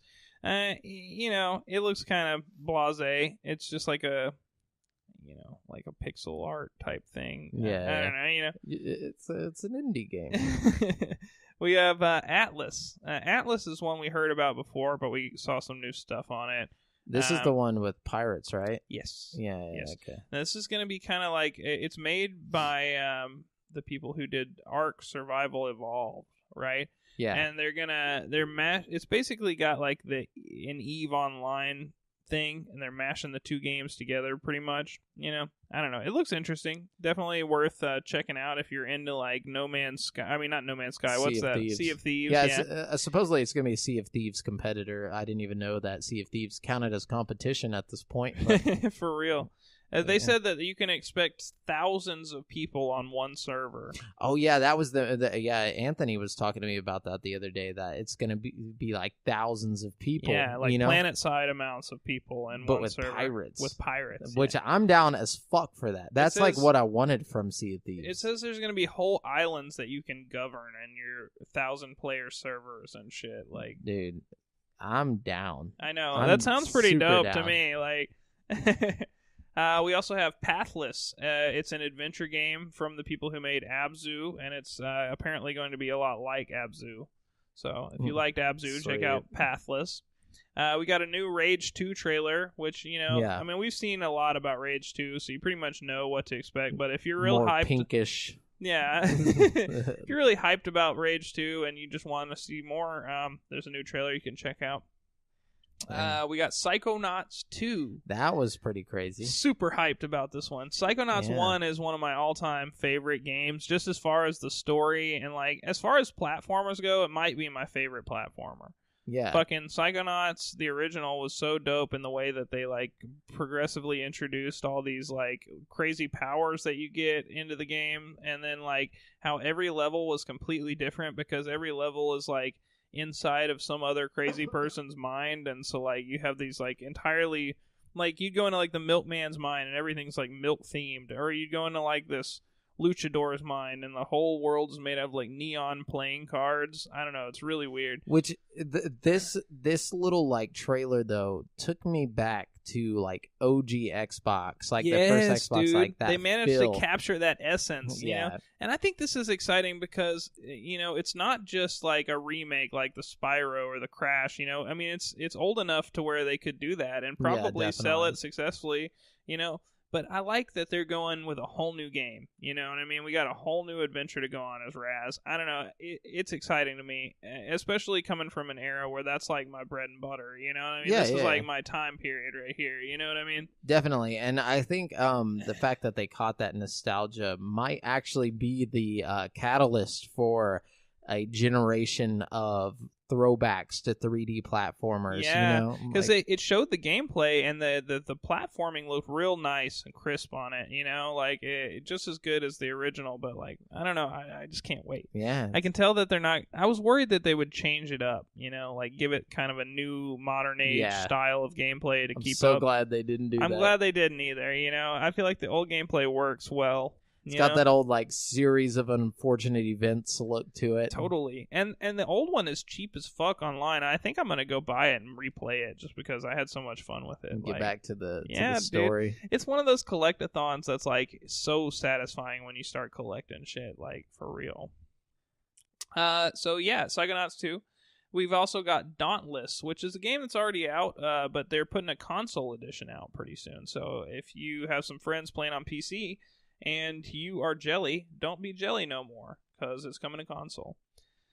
We've got Mortal Kombat 11, another big fucking announcement. Yeah, dude. I like so much hate for the song. Yeah, what the fuck? I was like, dude, this is so great. I know, I was digging that shit. Like the song was actually made for the game. Yeah. Like, I forget who did this. 21 Savage. It was 21 Savage. Okay. It's probably 21 Savage's best song. And I've only heard like a minute of it, but it was like, oh shit.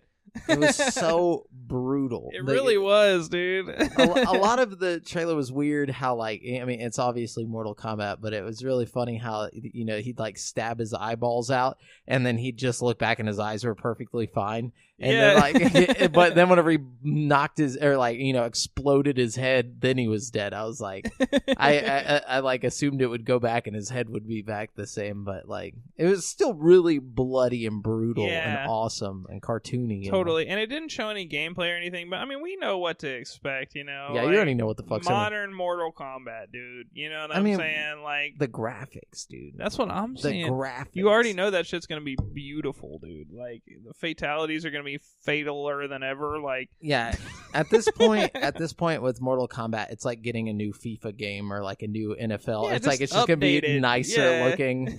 You might have a cool random third party character thrown in there. Kind of like Smash Bros. If it ain't broke, don't fix it. You know what I mean? Yeah. The fucking Mortal Kombat formula has been working perfectly since fucking Super arcade. Nintendo. Yeah, arcade. Yeah. Yeah. Anyways. So let's see. We got Hades, which is like a hack and slash dungeon romp. The people who did this produced a couple other popular hack and slash games, but it's one of those where it's like if you die, you restart all the way at the fucking beginning. You know what I mean? Not my thing. You know what I mean? But it is a lot of people's thing, so, you know, keep an eye on that. Let's see. We've got the Stanley Parable Ultra Deluxe. Now, this is another PC game that was really popular that is getting a console port. And this is one that I was actually really, like, this is one of the few PC games that I've been jealous as fuck about people getting to play. I don't know why. The only reason I know why I want to play this is because everybody brings it up. Everybody's like, oh, you got to play the Stanley Parable. I have no idea what it's about. From what I gather, it's like a puzzle game or some shit. I don't really know, but it looks interesting. Like, really, really interesting. I'm, like, drawn to it for some reason. You know what I mean? The Stanley Parable is an interactive storytelling and walking simulator video game designed by Davey Redden. Yeah, so that's what it is. So everybody's saying you got to play this, you know? It's one of those. So, I mean, I'm excited for it to come to console, and apparently it's going to have new features on console, which, if you're a PC player, you will also get eventually. So this game was originally released in 2011 as a free mod for Half-Life 2. Huh. Yeah, really? So yeah, it's a mod of Interesting. Half-Life. How long is it? I wonder how long it is. I don't know. It's got a 9 out of 10 on Steam. Yeah, I was going to say, everybody talks about it being like a must-play type of experience. You know what I mean? So yeah, it's pretty cool. We've got Journey to the Savage Planet. This comes from a new studio, Typhoon Studios, that was founded last year by Far Cry 4's director. So that guy's got his hands in a lot of shit. But I'm excited to see what he does. This is another one that, you know, it doesn't really show much about it in the trailer. It's more like a teaser kind of thing. But the vibe I'm getting is like a Fallout-y vibe from this one, too. Which one was this again? This is Journey to the Savage Planet. Oh, yeah. Okay. So basically the trailer is like this like control room, and like they're going around, and there's like this advertisement being played. And then, like, it goes out, and this, like, crash spaceship is there, and, like, the guy's, like, laying on the ground. You know what I mean? Yeah, it was, like, really, like weird and cartoony looking, but there was, like, a random, like, creature, like, dead and stuff. I don't know what that I don't know why, but it was giving me, like, a total Fallout vibe. But this was it was actually the Far Cry designers' first indie game. Yeah. So let me see. I'm gonna read a little bit on what it is. So on their website, it says, hold on.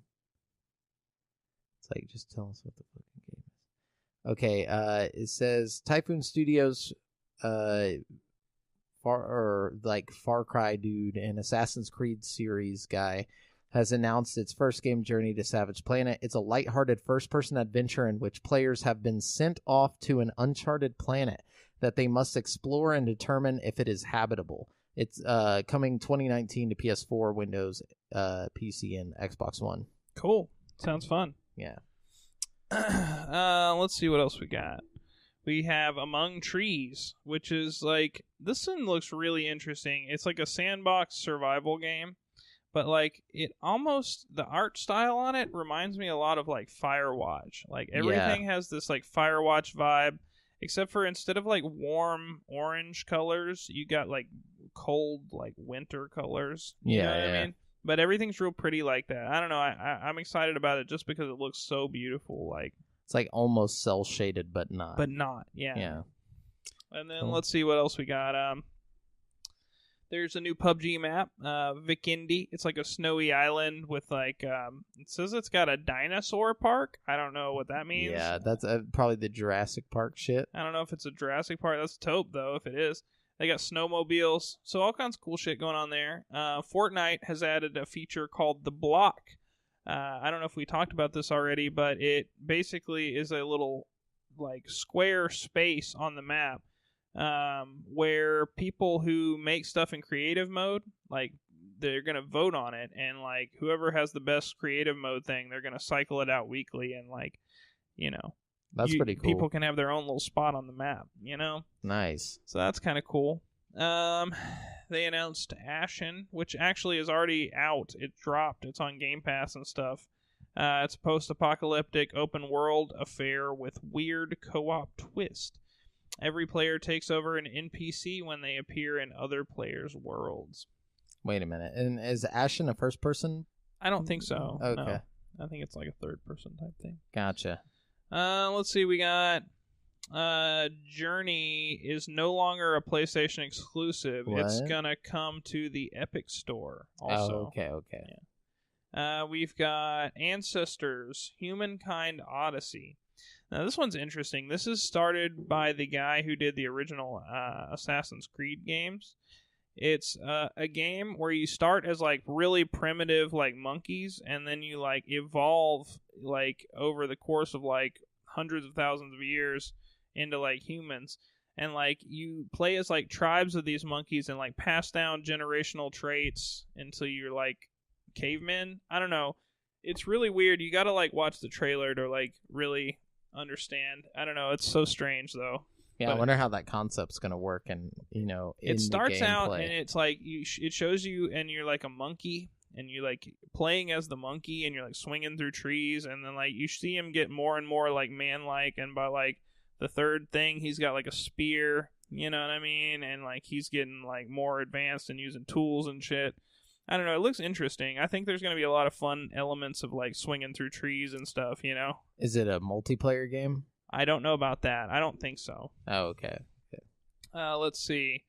We have Marvel Ultimate Alliance 3, which is going to be a Switch exclusive. God. But what an exclusive. Right. I did not like Marvel Ultimate Alliance, honestly. No, yeah. Ultimate Alliance 1 and 2 both pretty much suck. But honestly, if you're going to put it on any console, put it on Switch. Switch seems like the most appropriate place to put an Ultimate Alliance Marvel game. If they make it better, like if it's more open, I see the and potential stuff, there. Like, even if it was just like a basic ass like Diablo type. I mean, not Diablo. What's it called? Gauntlet. If it was just really dumbed down and basic, I would have fun with that too. The problem with it is it feels like a GameCube game. It feels like a game that came out on the GameCube, and just never, like progressed. It really does. But we'll see. Yeah, we'll definitely see. So we also got Crash Team Racing Nitro Fueled. Yeah. A remake of the original Crash Team Racing game. A lot of people wanted that. Yeah, definitely. We've got Stranger Things Season 3 has this 16-bit co-op game coming out. But this is also kind of inadvertently announcing Stranger Things Season 3. You know what I mean?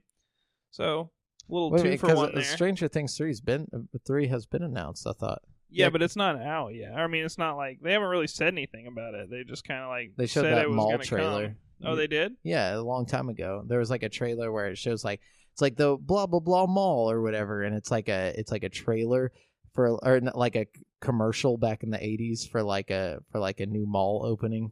Ooh, they need to go ahead and do that. Yeah.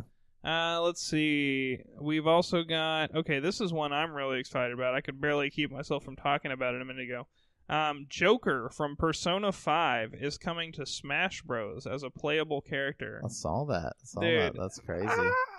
That's like my two favorite things, just slamming into each other. Just smashing. And apparently it's going to get music from the Persona 5 and a stage based on Persona 5. I'm down for all that. Dude, me too. I love it. And I love the weird crossover. What a weird crossover. You know what I mean? Oh, yeah. I wouldn't even call it weird. I think it's so Smash Bros. I mean, you got a PlayStation exclusive game. You know what I mean? True. Persona 5. But it's a Japanese game. You know what I'm saying? I feel like... True. And Persona's on DS and stuff. Who did Persona? Atlas Games? Yeah. And Persona's on DS. True. You're right about that. So I think that's where that comes in. Persona 3 offshoot game is on DS, but I feel you for sure. Yeah. Let's see. We've got Survived By. It's a top-down version of Rogue Legacy, pretty much. And we have Sayonara Wild Hearts. It's some sort of trippy rhythm game that looks like... it kind of reminds me of that DS game I used to have back in the day where you'd touch the weird trippy silhouettes and they would do sexual shit. Oh, yeah. You know what I'm talking about? What was that game called? Feel the Magic? Feel the Magic, yeah. It reminds me a lot of Feel the Magic or Touch the Magic or whatever that was called. Feel the Touch Magic. But yeah, so that's our big announcements. We got Psychonauts 2, Outer Worlds, all kinds of crazy good announcements. New Far Cry game. So yeah. There's a lot of stuff. I want to see what this Ashen is, if it's on Games Pass. Yeah, check that out for sure. So we're going to jump on over into, basically stay in topic of the show, but we're going to talk about the winners and all of the people who... All right. What you really came here for. Yeah. Who won the Game Awards and, who were they up against? So we're going to start with Content Creator of the Year, which I don't know who any of these people are except for Ninja, which is Dr. Lupo, Myth, Pokimane, and Willie Rex. I know who Myth is. He's basically just Ninja that's not as popular. Okay, well, the more popular one, and that's Ninja. That makes sense. I mean, Ninja's the only person you hear about like regularly that's like a streamer. You know what I mean? Yeah, he went on Ellen. Yeah, I mean, come on. You got to give it to Ninja. Like, it's like, how you get on Ellen for playing Fork Knife? That's what I'm saying, dude. No, I'm not hating on Fortnite, but like, there's some of these I'm gonna skip over, like best esports moment and shit, because it's like, what the fuck? Like, the winner, I'm not gonna go on to all the people they went up against, but the winner, that was C9 comeback C9 comeback win in triple OT versus FaZe E-League. So half of that made no sense to me, but that was the best esports moment. I don't know anything about that. The best esports host, the winner was FJ Scotch Deporter. Great. And then we got the best esports event, God, which was League of Legends World Championship. That's who won. Then we got best esports coach, which is Bach Reaperd Hangyu. Coach? Or Cloud9. Yeah, dude, they get paid the big bucks. These are guys that were pros, like, for League, and then, like, they dropped out and became coaches. Damn. Yeah. And then we got best esports team, Cloud9 on League of Legends. Then we got best esports player, who is Dominique Sonic Fox McLean. Oh, did you see this Echo guy's Fox. like awards thing? No. What happened? He came up there dressed as like a blue fox, right? Oh, and God. like he does half of the acceptance speech. He's really nervous, obviously. He does half of the acceptance speech in this big blue fox outfit, and then like halfway through he takes off his mask and he starts talking, and then he's like, "Oh, and for those of you that don't know, I'm gay. So shout out to the LGBTQ community and blah, blah, blah." It's like, okay, that's cool. You know, good for you. Shout out to the LGBTQ community. And then he's like, and also, I'm a furry. And he's like sitting here wearing his like blue fucking fox outfit, like on stage. Dude. And he's like, so, you know, it's kind of crazy for me because we just got a gay furry up on stage and I'm just the most influential, like blah, blah, blah. And it's like, oh my God, dude, it was so weird. I'm the most influential. It was so awkward. It was like, well, he didn't say that exactly. I get what you're saying. You know He's what I saying mean? like the fact that I could be up here and, you know, I had to battle. Like he's accepted for his gay furriness. So like the totally not hating if you're a gay furry listening, by the way. You know, the gay thing, I think it's hilarious. Like, the gay thing is like, okay, yeah, that's great. The furry thing, I feel like that's a kink you keep at home. Yeah, you know what I'm saying? Like that's not like you're not just born a furry. Yeah, you don't. You know, I feel like that's something that you've gone through. Something has set you down that road. You know, like you might have clicked accidentally on one of the porn ads on the right side of the thing. You just got to be careful where you're going with that. You know yeah, that was a very strange award. And he's enjoying it up on one stage. Of the weirdest acceptance speeches I've ever fucking seen. So there you go, Dominique Sonic Fox McLean or Echo Fox. And then we got best esports game, which was Overwatch, and that was up against League of Legends, Fortnite, Dota 2, Counter-Strike, Global Offensive. Wait, who won that one? Overwatch. But that's for esports. Yeah, that's real. That's fair. And it's probably the best esports game. I mean, that's pretty fair. Yeah. You know? Yeah. I would say League of Legends is probably the best esports game. But I guess they made more money probably with Overwatch. Maybe that's what it was. I feel like Overwatch is growing faster. Yeah, you know what I mean? Like League's kind of disappearing. No, I wouldn't say it's disappearing. It's just stuck in its niche. Yeah, I don't know. It's hard to say. It's subjective there. We got best debut indie game, and of those was Donut County by Ben Esposito. Annapurna Interactive. Right, we were just talking about that. That's the Katamari clone. Florence, which is an iPhone game, I believe, by Mountains, or Annapurna Interactive, which is the same as Donut County. And then Moss by Polyarc Games. I wanted Moss to win that one, but... Yoku's Island Express by Via Gorilla, or the winner, who was The Messenger by Sabotage Studio.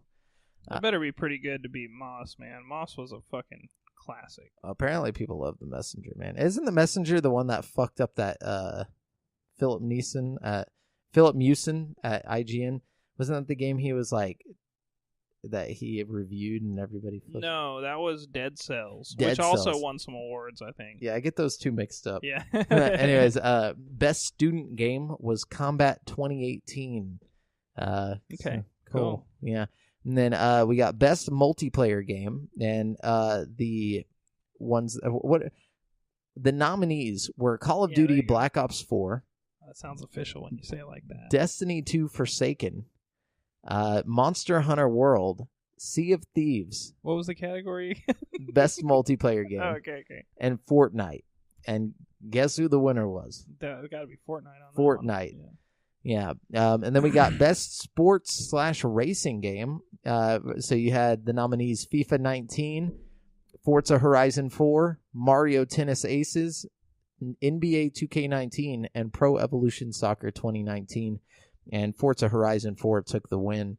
Cool. Then we got best strategy game, the best strat game. Nominees were BattleTech, Frostpunk, Into the Breach, The Banner Saga 3, and Valkyria Chronicles 4. And Into the Breach took that win. The only one of those I've even played is Banner Saga. And yeah, I heard that's a all right dark game. It's all right. It's depressing, yeah. And then we got best family game, which... wow, really? So best family game, the nominees were Mario Tennis Aces, Nintendo Labo, Starlink Battle for Atlas, Super Mario Party, and Overcooked 2. Now, Overcooked 2 beat out Super Mario Party, which is complete nonsense. That is nonsense. Like, Super Mario Party is the jam. These shit. I have to get it if I get a Switch. Overcooked 2 is great, too. Don't get me wrong, game. But you can't. It's also kind of an old game, though. No, Overcooked 2 came out this year. Did it just come out? Mm-hmm. Overcooked came out like 3-4 years ago. Weird. For some reason, I thought Overcooked 2 had been out for a while. No. And then we got Best Fighting Game, which was Blaze Blue Cross Tag Battle. Or that's the nominees. Is Blaze Blue Cross Tag Battle, Dragon Ball Fighters, Soul Calibur 6, and Street Fighter 5. The winner was Dragon Ball Fighters. I'll have to check that out. I've heard good things. Yeah. I always want to call it Dragon Ball Fighter Z. Me too. And then we got Best Role-Playing Game, which the nominees were Dragon Quest XI, Echoes of an Elusive Age, Monster Hunter World, Ni no Kuni 2, Revenant Kingdom, Octopath Traveler, and Pillars of Eternity 2, Deadfire, which was Obsidian, actually. Monster Hunter World won that. The only one that I really put any time into was Octopath Traveler, and that was amazing. Yeah. So I'm surprised. Well, I mean, I'm not surprised that, like, I feel like Octopath Traveler should have got, like, something here. But then we got... They came close. They had a few nominations, Yeah, definitely. Best Action Adventure Game. Nominees were Assassin's Creed Odyssey, God of War, Marvel's Spider-Man, Red Dead Redemption 2, and Shadow of the Tomb Raider. And God of War got this. I'm very surprised God of War got Best Action Adventure over Spider-Man. I thought Red Dead got that. Nope. It went to God of War. Sure about that? Best Action Adventure. Okay. Yeah, I'm almost 100% positive Red Dead got that. This is off of GameSpot. Weird. And then we got Best Action Game, which the nominees were Call of Duty Black Ops 4, Dead Cells, Destiny 2, and Far Cry 5. Oh, and Mega Man 11. And the winner was Dead Cells for the Best Action Game. Yeah, I knew they got something. That's crazy that it beat out Far Cry. Yeah, that's some bullshit. Yeah, Fuck Dead Cells, dude. Then we got Best VR/AR Game. So the nominees were Astrobot Rescue, Beat Saber, Firewall 0 Hour, Moss, and Tetris Effect. The winner of Best VR Game went to Astrobot Rescue Mission. Astrobot's great and all, but Firewall 0 Hour should have won that. Think so? Mm-hmm. And then we got Best Mobile Game, which nominees were Donut County, Florence, the one that I was saying was mobile, Fortnite, PUBG Mobile, and Reigns Game of Thrones. And the winner was Florence. I honestly think that PUBG probably should have got best mobile. Like, PUBG sucks on everything except for their mobile. Like, you know what I'm saying? Like, I feel like they kind of paved the path for that, you know? I think Fortnite should have got the best mobile game, man. It's just because PUBG has its problems in the mobile zone, you know? It's like, you know, the bots and everything. Yeah, the bots. But Fortnite, it's like the full-ass game. You can even play it with console people. True, you know? It is like literally a console quality game, like with like the ability to play with consoles. I think that's fucking dope, and I feel like it should have won. But that's just me personally. No, I agree with you. That makes more sense. Best independent game. The nominees were Celeste, Dead Cells, Into the Breach, Return of the Obra Dinn, and then The Messenger. The best independent game winner was Celeste. I didn't get to play Celeste, but it's got like 10 out of 10s on everything, so. Yeah, I saw that coming. Yeah. Games for Impact. Whatever the fuck, I guess. Okay. And the nominees were 1111 Memories Retold, Celeste, Florence, Life is Strange 2, Episode 1, or The Missing, J.J. Macfield and the Island of Memories. And the winner for Games for Impact was Celeste. Celeste got 2 of them. 2 of them so far, yeah. Then we got Best Performance. The nominees are Brian Deckard as Connor in Detroit Become Human, Christopher I wish Judge. Detroit would have won something. Yeah, I figured they wouldn't win shit. At least for the maybe acting story and stuff, or something. Yeah. This was the category where I feel like they probably had the best chance because the acting was really good. Oh, yeah. And Christopher Judge is Kratos, God of War. Melissanthia Mahut as Cassandra, Assassin's Creed Odyssey. Roger Clark as Arthur Morgan from Red Dead Redemption 2, or Yuri Lowenthal as Peter Parker, Marvel's Spider-Man. The winner was Roger Clark as Arthur Morgan in Red Dead Redemption 2. Yeah, that's pretty fair. Then we got Best Audio Design. And for the nominees, we had Call of Duty Black Ops 4, Forza Horizon 4, God of War, and Marvel's Spider-Man and Red Dead Redemption 2. Who was the winner? Red Dead Redemption 2 for Best Audio Design. I feel like that one should have gone to God of War. Yeah, right? Well, Best Score / Music. There was Celeste, God of War, Marvel Spider-Man, Ni no Kuni 2, Revenant Kingdom, and Octopath Traveler. The winner was Red Dead Redemption 2. Well, they were also one of the nominees. They didn't just come out and they're like, fuck it, Red Dead. Yeah. Fuck those nominees. Yeah, Red Dead's taking home a lot. And then we got Best Art Direction. The nominees were Assassin's Creed Odyssey, God of War, Octopath Traveler, Red Dead Redemption 2, and Return of Obra Dinn. And the winner was Return of Obra Dinn. Octopath Traveler should have fucking taken Best Art Direction for sure. What is Return of Obra Dinn? I don't even fucking know. I think I saw a clip from that. Looked kind of cool. I need to check it out. It might look cool, but nothing is as cool as Octopath Traveler. Like, have you seen the art in Octopath Traveler? It's beautiful. It's like that pixel art, like in this 3D plane. Like, it just looks so cool. No, yeah, it's fucking gorgeous. Then we got Best Narrative. The nominees are Detroit Become Human, God of War, Life is Strange 2, Episode 1, Marvel Spider-Man, and Red Dead Redemption 2. And the winner was Red Dead Redemption 2 for the Best Narrative. See, that's another one that's really debatable between Red Dead, God of War, and Detroit. I feel like Detroit had a really good narrative, solid narrative. No, I agree. Especially the fact that it can play out so many different ways. I feel like that should add or enhance their viability for this category. You know what I mean? I don't know. Yeah. Like, the fact that it's got, like, 4 good narratives, basically, like, tied into one. You know what I mean? Like, I don't know. For sure. Then we got Best Game Direction. There was A Way Out, Detroit Become Human, God of War, Marvel Spider-Man, and Red Dead Redemption 2. The winner was God of War for Best Game Direction. Man, A Way Out was good, but it just picked the wrong year to come out. Yeah. Too much good shit coming out, man. It was too okay in a world of amazing. I had a lot of fun with A Way Out, but I'll probably never play it again. No. You know? Yeah. That'd be a good Switch game. They should have put it on Switch. It would be really easy to bust off a Joy-Con and just play with a friend. Oh, yeah, dude. I mean? Like, and with the motion controls. Totally. Oh, that'd be dope with motion controls. Then we got Best Ongoing Game. The nominees Destiny 2, Fortnite, No Man's Sky, Overwatch, and Tom Clancy's Rainbow Six Siege. The best ongoing game winner was Fortnite. Well deserved. I feel like the fact that Fortnite's constantly updating shit. Hate it as much as you want, but they put way more support into that game than most games. Yeah, I like how PUBG wasn't even on that shit. Right. And then we got Game of the Year. This is it. This is the big one. Shit. The nominees were Assassin's Creed Odyssey, Celeste, God of War, Marvel's Spider-Man, and Monster Hunter World 2, and Red Dead Redemption 2.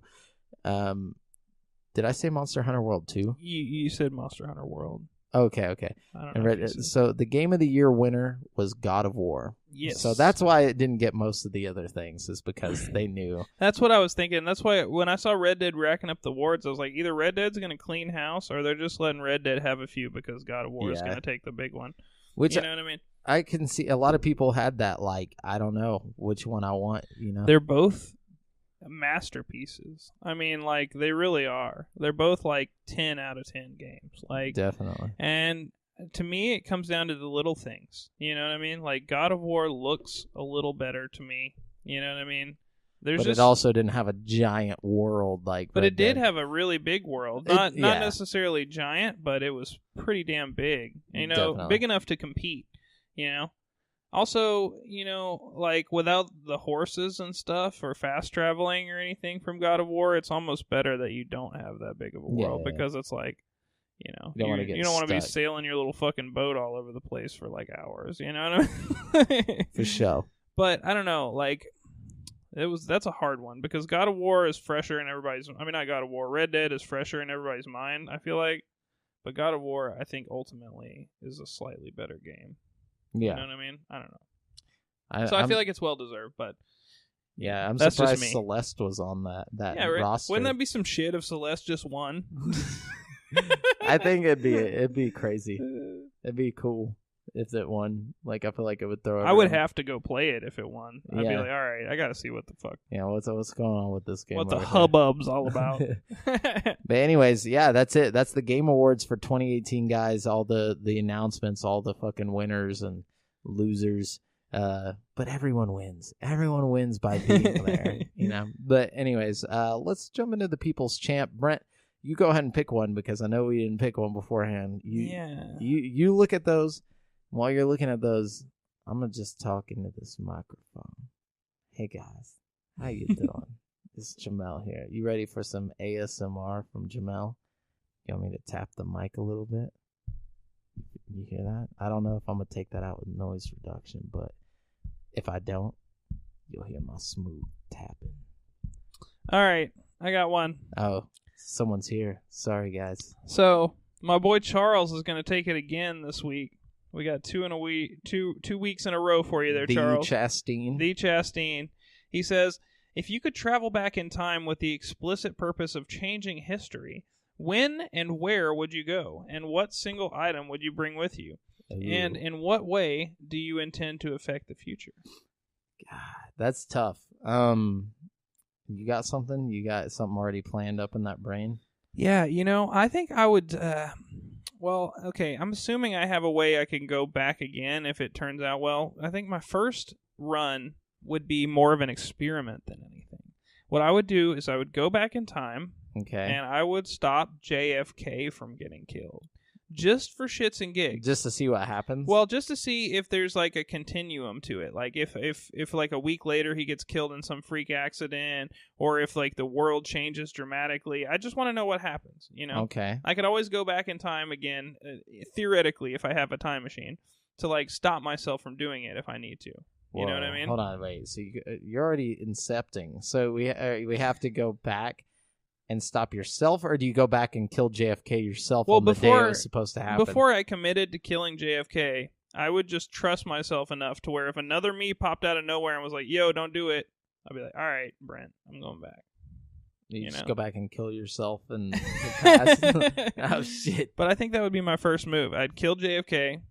Or not kill... not kill JFK. You're like, wait, I want to do this. I would stop JFK from getting killed, and then I would see what happened. And if that worked out, maybe I'd move on to Hitler or some kind of Holocaust type situation. I'd stop doing I'd stop 9/11. That'd be one thing I'd stop for show. I'd like to go back in time and be a fly on the wall in the White House when 9/11 was happening. Oh. Or like see what actually the real questions. Yeah. Oh shit. Or I'd go back in time to Roswell, and I would take with me a Nintendo Switch because I imagine the trip there would be pretty long. But then once I got there, I would, get to figure out about the aliens.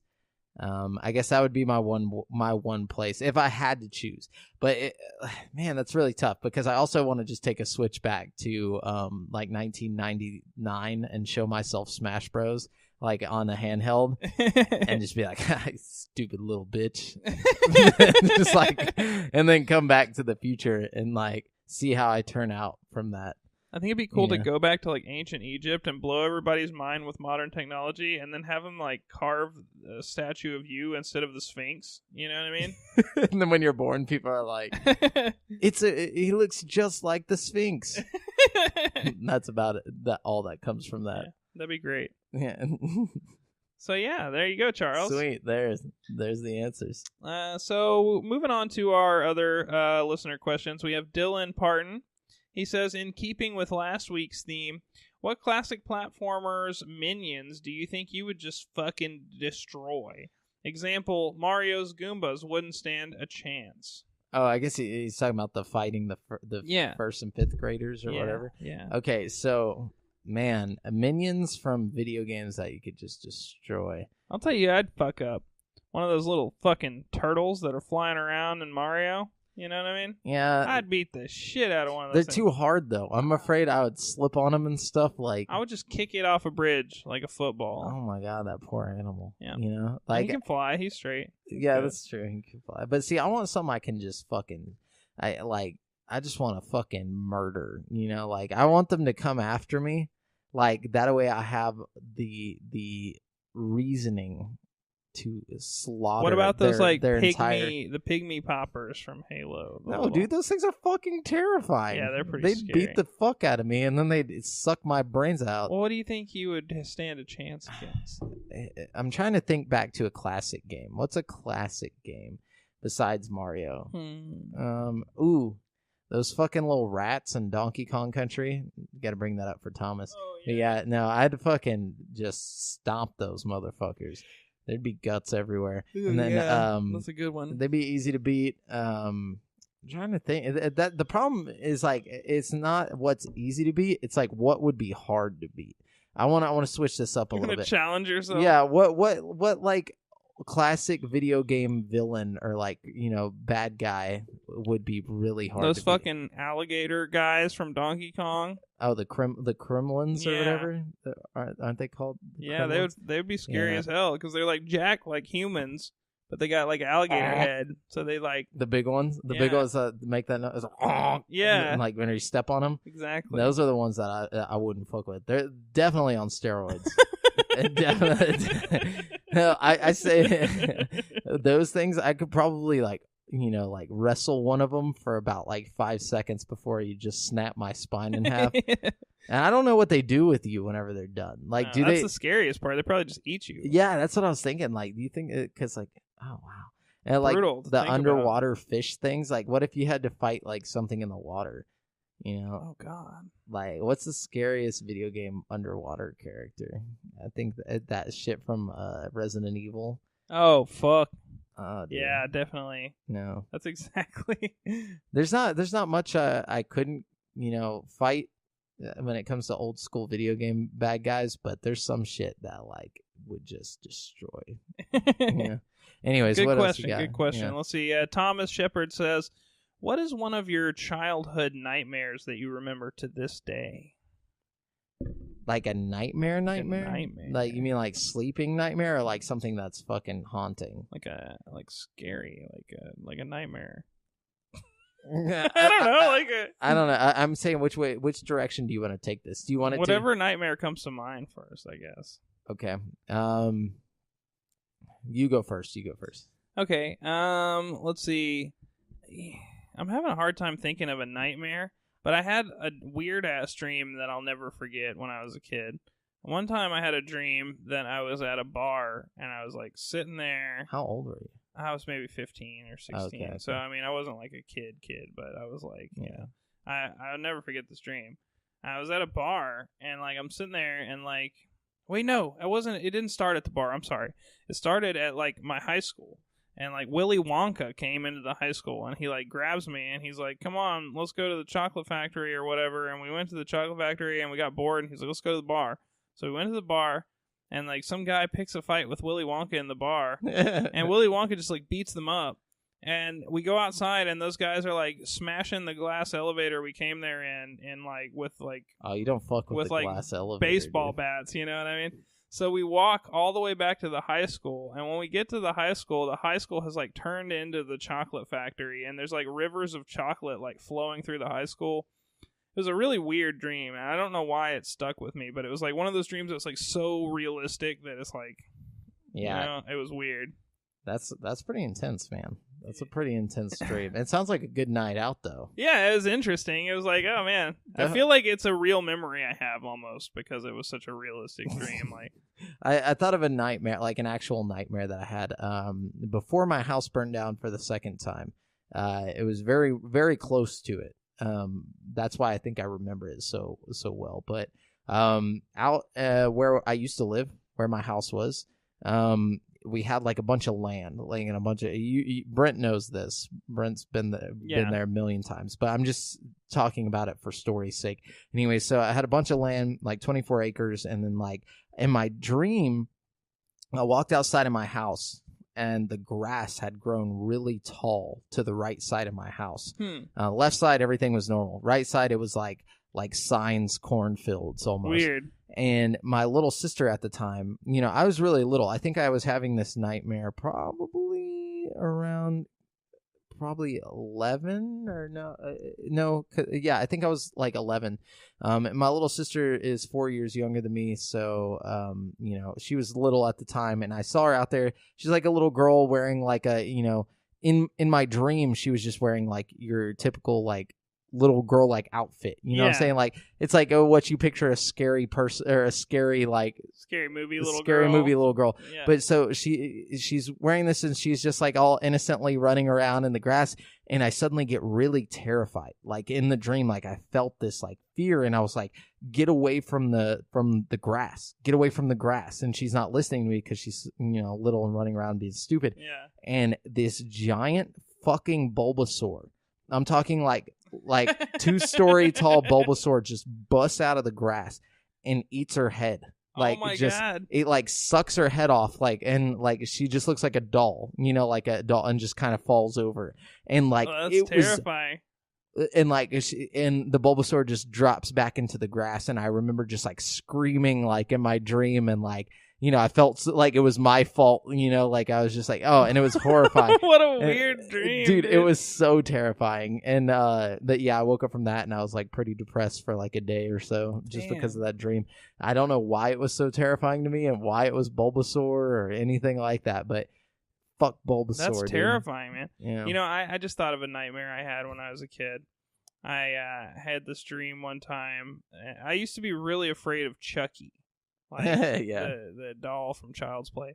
And like in my dream I was in this like snowy ski village. I don't remember much about the dream, but I remember like Chucky like was running through this crowd of people like trying to stab me, and I like kicked him really hard and he like flew off, and one of his legs like stayed on the ground where he was, and like the rest of him just flew off. I don't know why I remember that dream, but it was like it started as a nightmare and then I just kicked the fuck out of him. And, like, you're like, oh shit, I ain't gotta be scared of nothing. I'm Chucky's nightmare. Yeah. Hell yeah. So yeah, there you go. That's the user. That's the questions. The listener questions. That's today. The listener questions, guys. Now, thank you for all of those, and please keep sending them to us, especially fun ones like these. I'm gonna put a little bit more thought into it next time. I'm sorry, guys. I feel like I should have came up with some better answers. No, that was great. But yeah, so we're going to jump on over and wrap up the show with This Week in Gaming History. Brent, all right. Take us back. So this week in gaming history, we're going back to December 14th, 2000. 2000. What console? Game Boy Color, I believe. Was it Mario Tennis? No. Does it involve Mario? No. Okay. This is a Japanese release here. Oh, it's not. It never came to America. It did come to America eventually. Do you know when it came? Oh, is it Pokemon? Okay. Pokemon, and at that time, was it Pokemon Gold? Like 2000? It would have been. It had to be like silver, right? Gold or silver. Oh, you're close. Am I? Is it Crystal? It's Crystal. Really? I knew it was around that time. It is Crystal. Yeah, so there you go.